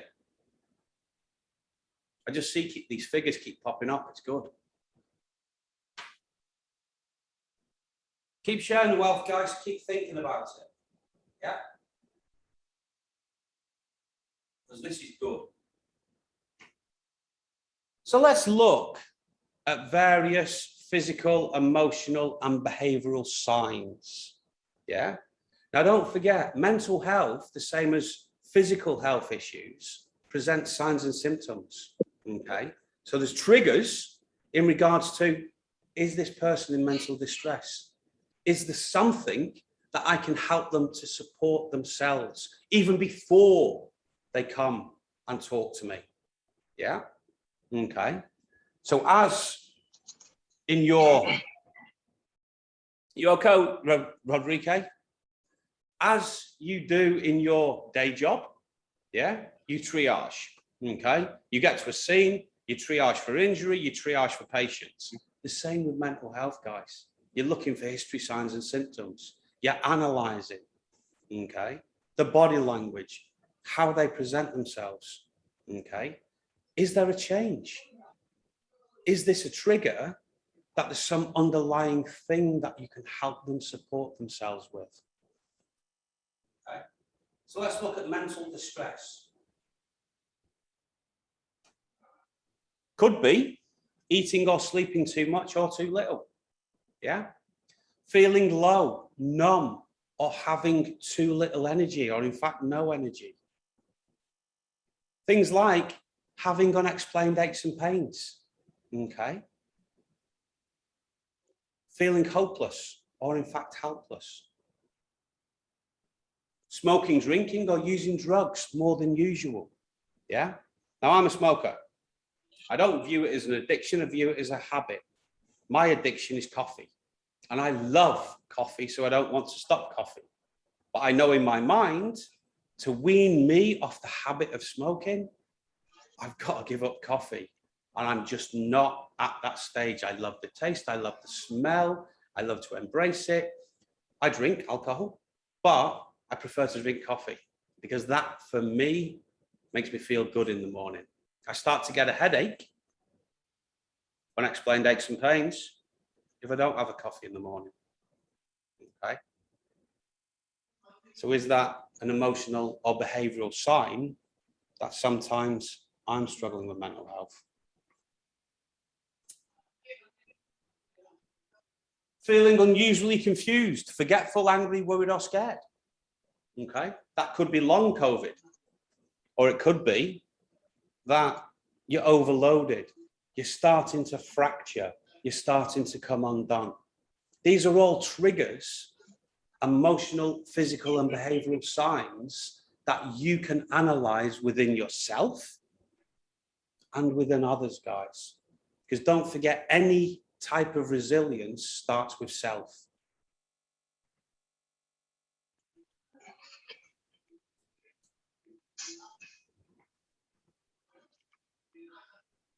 Mood swings is a big trigger. Yeah. Sometimes you're happy, sometimes you're sad, sometimes you're crying, sometimes you're angry. And you never know which human is presented with, in front of you. And it's outside of the normal. Okay. Persistent thoughts, memories, you can't get out of your head. Okay. There may be past tragic events, or there may be a perceived future thought that, oh my God, I'm going to lose my job. Oh my God, I've done the wrong thing. Oh my God, I've made the wrong decision. Yeah. Oh my God, I'm getting old. Yeah. They could be future or based on past thoughts. Hearing voices and believing things that are not true. Okay. Now, some people in some cultures believe that people who hear voices are actually gifted. Okay. We don't know the actual reality of that. But for some people with very serious mental distress, they start to hear little voices in their heads. Or a cascading side of that is they start to hear voices and like, what? Some people start to see things. Some people relive events. Okay. Also, thinking of harming yourself or others.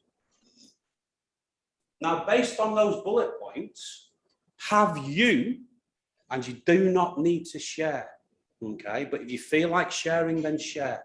Have you ever felt any of those or ever seen any of those in others?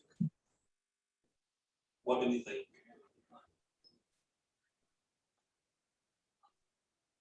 Not going to family functions, cutting yourself off. Why I know I will be okay is because I choose to take this chance and challenge. Definitely. Insomnia, quite a few.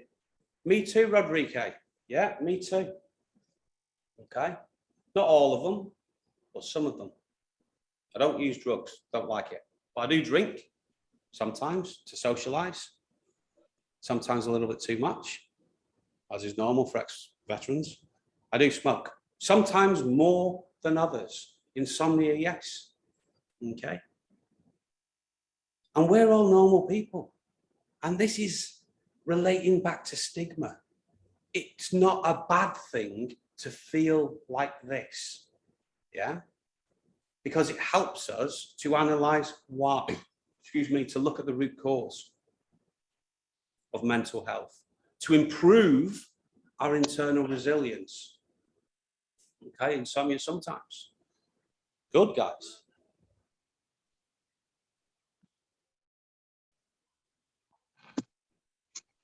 Rodrigue, can you go on mute again? Thank you. So mental distress continued. At work, some of the triggers, you may see increased absence for any reason, or people turning up late. Physical health conditions such as gastric, bad backs, flu, frequent infections, rashes. Now, again, from my individual research, going over and bridging 2 decades, every physical thing we feel sometimes initially transcends as an emotion. And if that emotion is not dealt with, there's various trigger points that turn it into a physical. Okay. Inability to perform daily tasks. Presenteeism. Yeah. So yeah, you're present physically, but in your mind you're not. Difficulties in producing work or making decisions, which generally would have been easier at other times. Okay. So let's look at these again. What about these 4 bullet points? How do they resonate with you? Have you ever found difficulty getting up in the morning? IBS, irritable bowel syndrome. Yeah, definitely. Okay. What do we think, guys? These 4 bullet points, have you seen them in your colleagues? Have you felt them within yourself? Okay. Is this a physical manifestation of a mental issue that is bubbling up to the surface? Okay. In yourself and others. What do we reckon?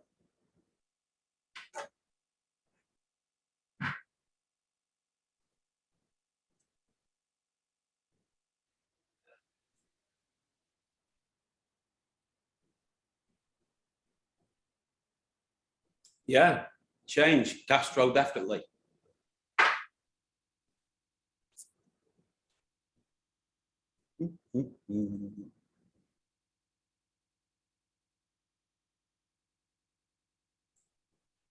Like these ones, I don't see in myself as much. Yeah. I don't generally have difficulty in producing work. Okay.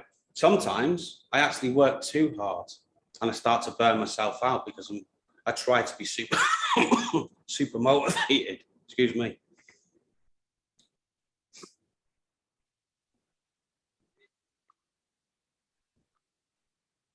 Let's move further. So, the terms depression and anxiety, what do they mean to you? Yeah. Last question, guys. I'll give you 3 minutes to think about it. Yeah. So I'm going to mute myself. I'll give you 3 minutes to think about depression and anxiety.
Okay, so let's look at them, guys.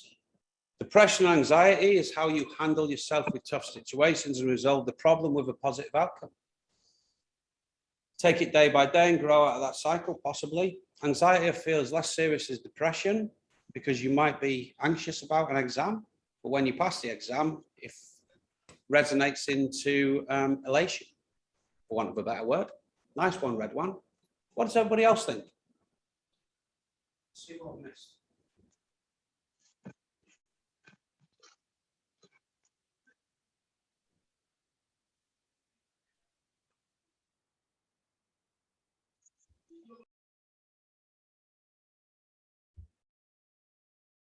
What do you think, guys?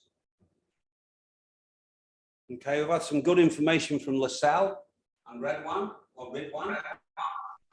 What about everybody else? Style, there's a terrible side tone from where you are. Yeah, you're still not on mute, Estelle. Can you mute yourself, please? Thank you.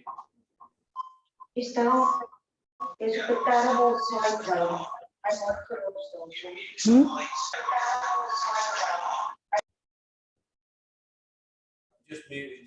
just muted you, Estelle.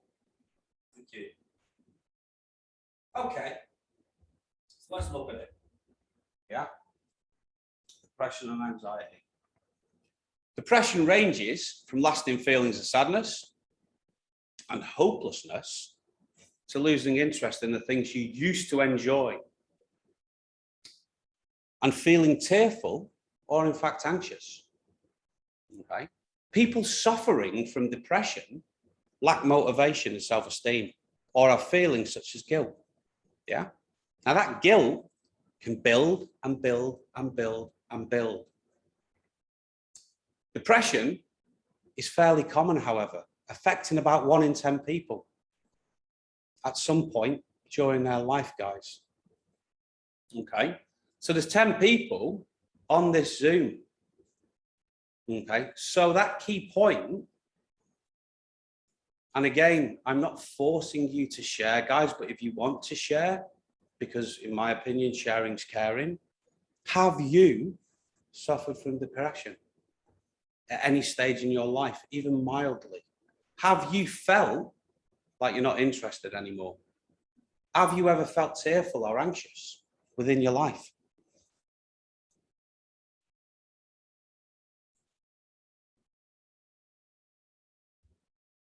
Again, I'm not forcing people to share, guys. Only share if you feel open to sharing.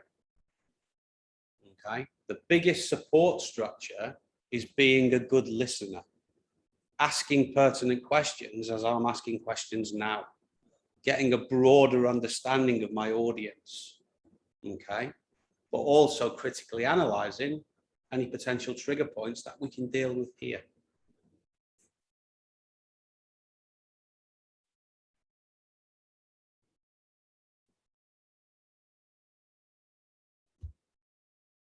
So, mental ill health and depression, okay?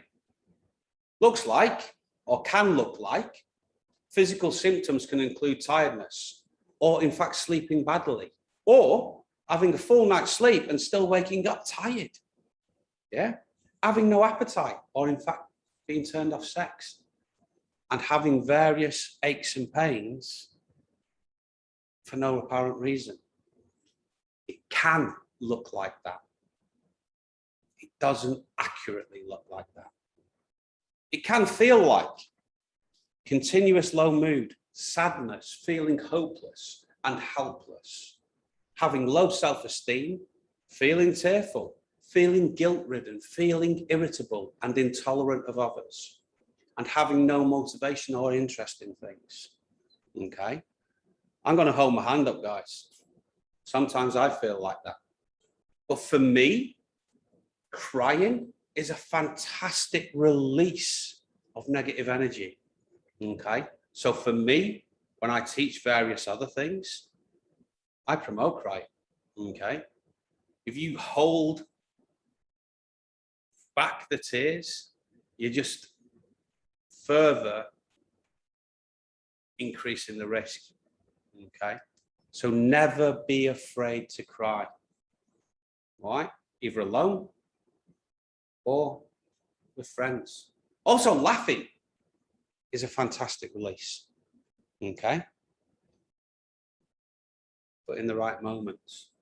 Again, guys, depression can look like or can feel like. Okay? In regards to mental health, there's no exacting science because triggers present differently in different people. Some people become, especially in their work environment, fantastic actors. But there's always small triggers that you can see, subtle changes in how they're presenting themselves. Okay, that makes your mind think. Anxiety then is a feeling of unease, such as worry or fear, that, as some of you said, can be mild. You're anxious about an exam.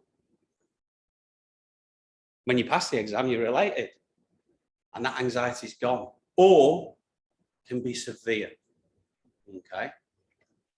Everyone has feelings of anxiety, guys. Yeah. Every test that I do, and I do lots of tests, I love knowledge. I love learning. I love continuing my learning journey.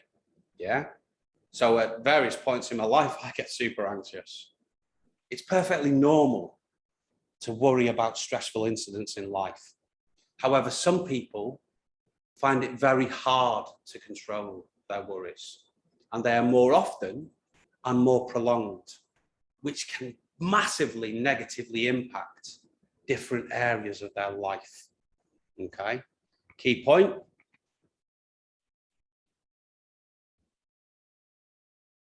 Mixing anxiety and depression is the most common mental health disorder in Britain. Yeah, in England, women, as we mentioned before, are almost twice as likely to be diagnosed with anxiety disorders. But why do you think that is? Why do you think women are almost twice as likely to be diagnosed? Let's have a look at the chat function. See what we're sharing.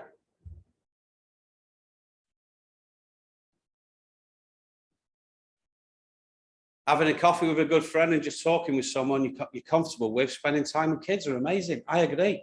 I've got a little 6-year-old who inspires me. Okay. I like that, Hannah. They do open up more easily. Anxiety is your response to something in anticipation. Sometimes your head and your heart speak differently, yeah.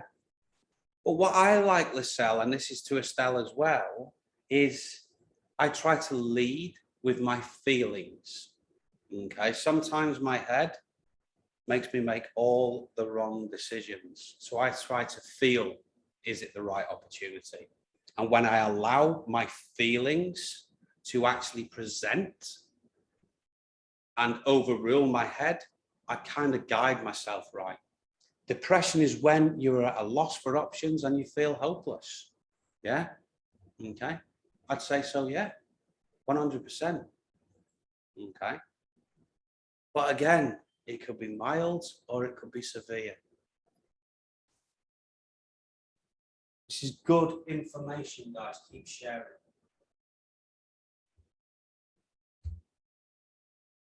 Anxiety could look like, or does sometimes look like, dizziness, tiredness, a notable strong, fast or irregular heartbeat, palpitations, trembling or shaking, shortness of breath, stomachache, feeling sick. Okay. Now think about just before your instructor, your teacher, your trainer, the invigilator for an exam says, go. How your heart rate goes up, how it becomes stronger and more noticeable. You may tremble and shake because you're excited, or you're having uncontrollable thoughts and feelings. It can also feel like restlessness, a sense of dread, feeling constantly on the edge. difficulty concentrating and irritability. Okay. So that's anxiety.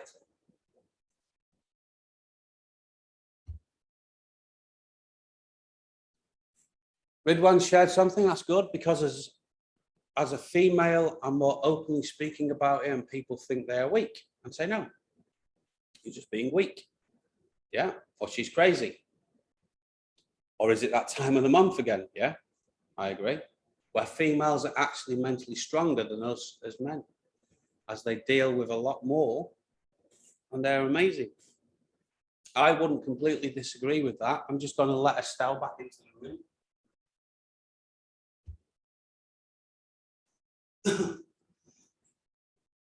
I wouldn't say they're stronger. I'd say they're more emotionally more robust. They're better at coping with things in some ways. They think and feel differently than generally men do. Okay? I personally think.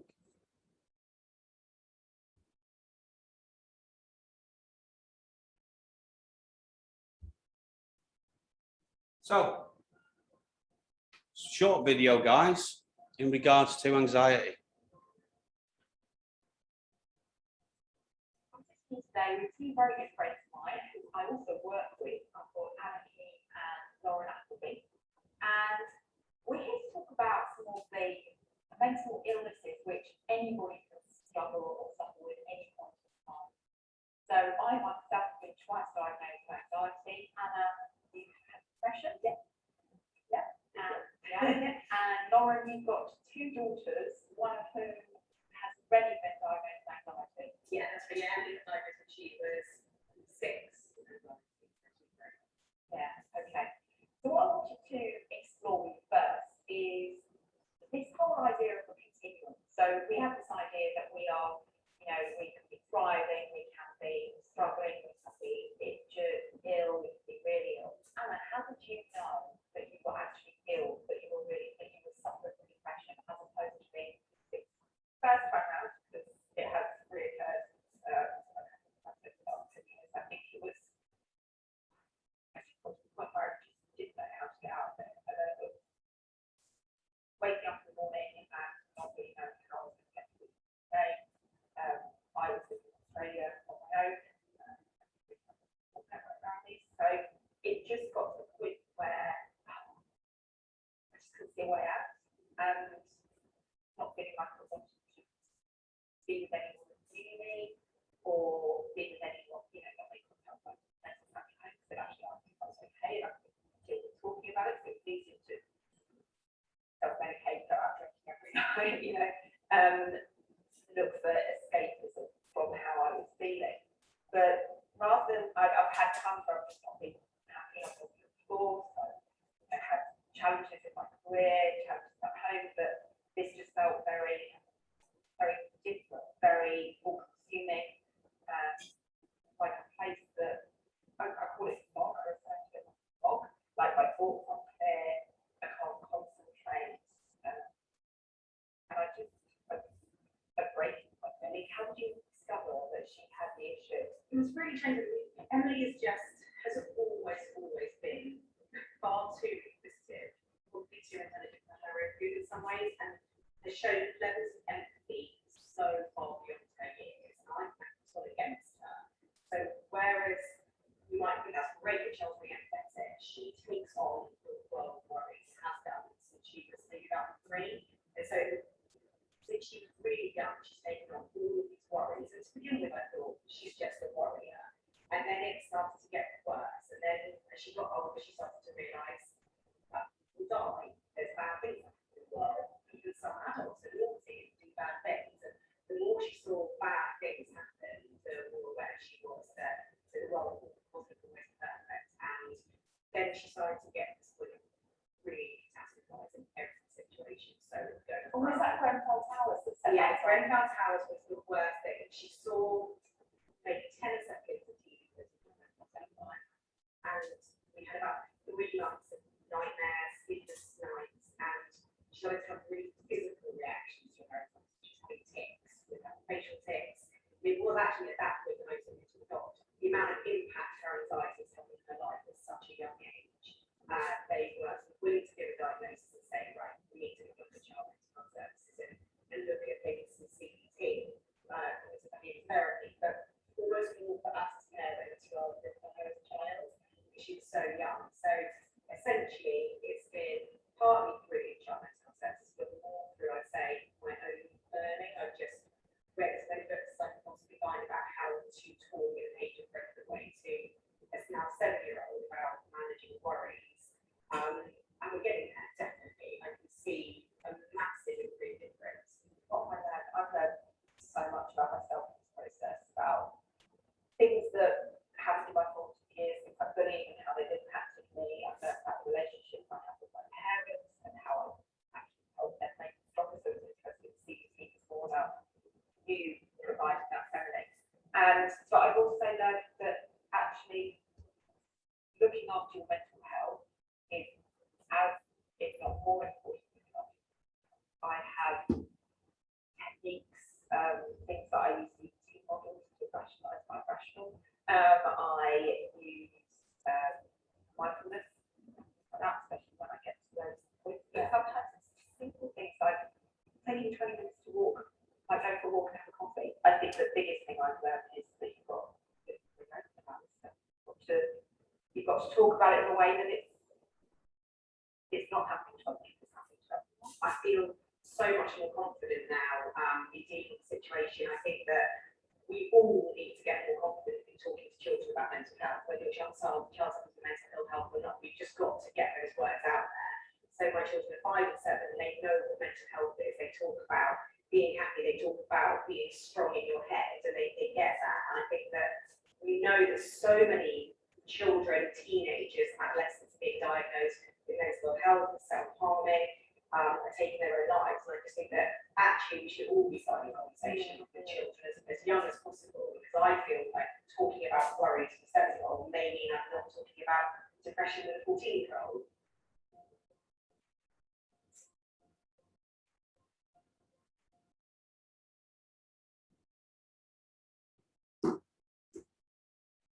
So some feedback was it was a little bit distorted, guys. At my end, it was quite clear. I tried to improve the volume on both my TV screen in front of me and on my laptop, but the actual video will give more clarity. Okay, so if it is a bit distorted and you didn't hear it clearly, try not to worry about it, because the video will give more, the video snippet that I'll send to you will give a little bit more clarity. Okay, it was just basically ladies discussing about depression and anxiety within their lives.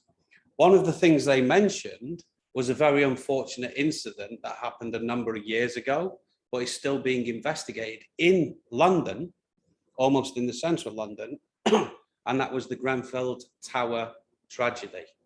Okay, which was a very unfortunate event, and there was so much blame at strategic government level all the way down in regards to why did it happen. Okay.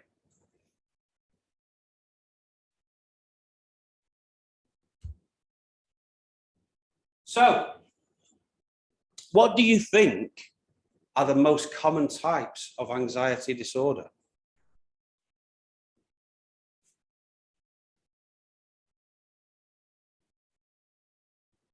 What do you think are the most common types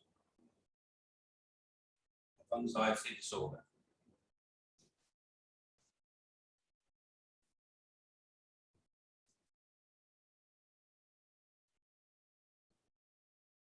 What do we think? Okay. After this question, we'll take a pause. We'll do a final brush up for tonight, and then we'll continue tomorrow. But what do you think are the most common types of anxiety disorder? Excuse me, anxiety disorder. What do we reckon?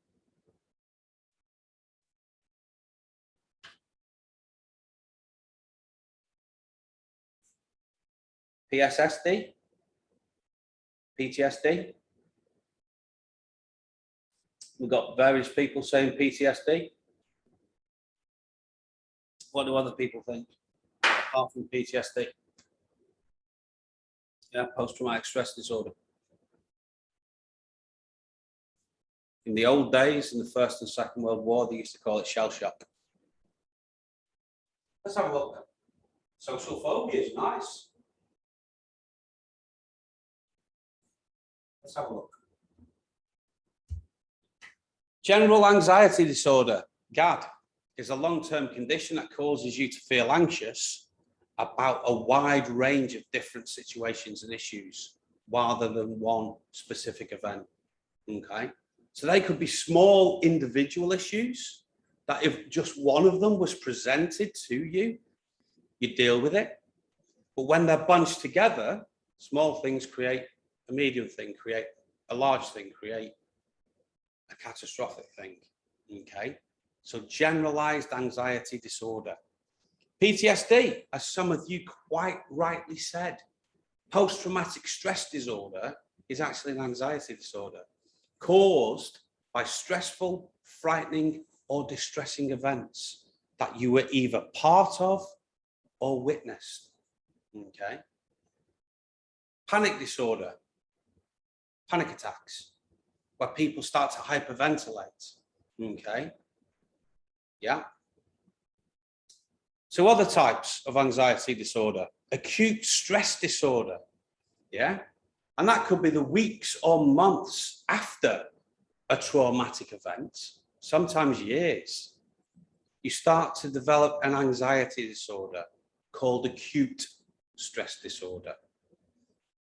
Obsessive compulsive disorder, OCD, yeah? It's very common, okay? Some people suffer mildly. Some people, it takes over and overwhelms their whole life, and they get super agitated if something's not left in the right way. Yeah, within their house, they've got to have structure. If somebody moves something, they lose their mind. Okay. It's not just compulsive behavior, though, it's obsessive thoughts that could start to radiate and cascade out of control. Phobias, yeah? Now, some people have mild phobias. Now, for me, when I was little, I was claustrophobic. So I hated being in confined spaces, yeah? But for me, it was quite mild because I faced it head on and forced myself into that situation and started to breathe and overcome it, okay? But for some people, fear of heights, fear of spiders, fear of this, fear of this, fear of this, it overwhelms them and they freeze, they can't move. It's physically and emotionally impossible for them to move off the edge. It might be an object, a place, a situation, a feeling, or an animal, okay? And that is an anxiety disorder, okay?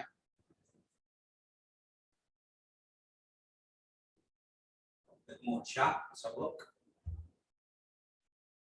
Say insomnia, family life and no good foundation, panic disorder, social phobias, PTSD, good. Nice. Good share, some good well sharing there, guys. Yeah. Social anxiety, okay, also called a social phobia, is sometimes long lasting and completely overwhelming because you don't want to interact with people, okay? You shy away from social activities. Friends are saying, come out after work, let's go out and enjoy, let's distress. And you're like, no, it's okay. I just want to go home. Yeah, because you're very fearful of being in that social environment. You've got various different perceptions of how people may present themselves to you. Okay, and again, it becomes very overwhelming and takes over your life. So we'll stop it there for this evening, guys. We've covered quite a lot of good ground. So I'm going to stop sharing now. We're on slide 42. Yeah. So for the last 5 minutes, let's have an end of day one wash up. Any thoughts, feelings, suggestions, fears? in regards to what we've covered so far? Again, guys, one by one, open mic, and let's get it on. Okay, so starting with Lascelles. What do you think? What do you feel? What do you suggest regarding day one? Lascelles, are you with us? Oh, she's there. She's there. She's there. There she is. She's back in the room. You're on mute, Lascelles.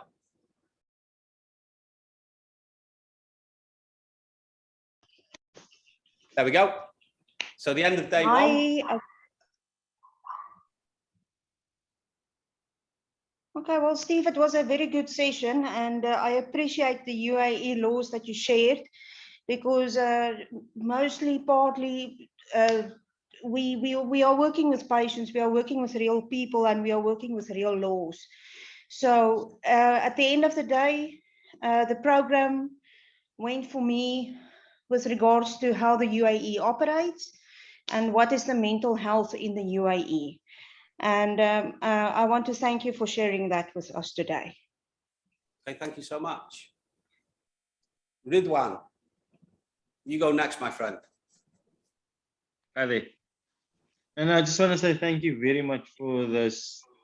And it's actually very, very great, because lots of people do not think it's an important thing to have a good foundation about mental health. And yeah, no, just want to say thank you very much. Thank you so much. Thank you. VJ. There you go. Okay, thank you very much, sir, for good lesson. I handled that mental patient.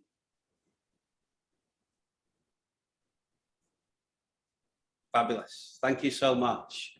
Shahidia. Shahida. There we go. You're still on mute, my dear. You're still on mute. I can see your lips moving, but I can't hear you. Unmute yourself, please.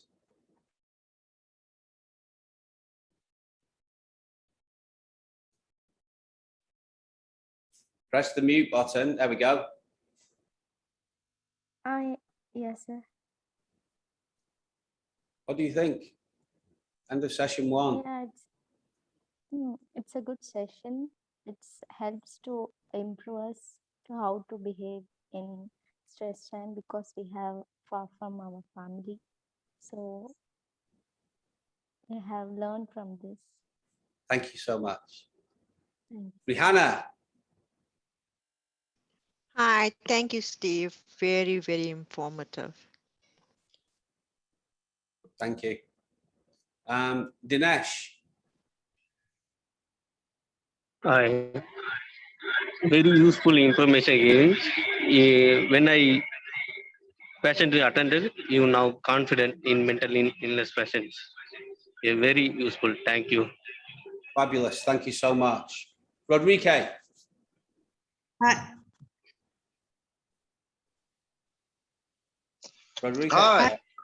Yeah, this was a very informative session.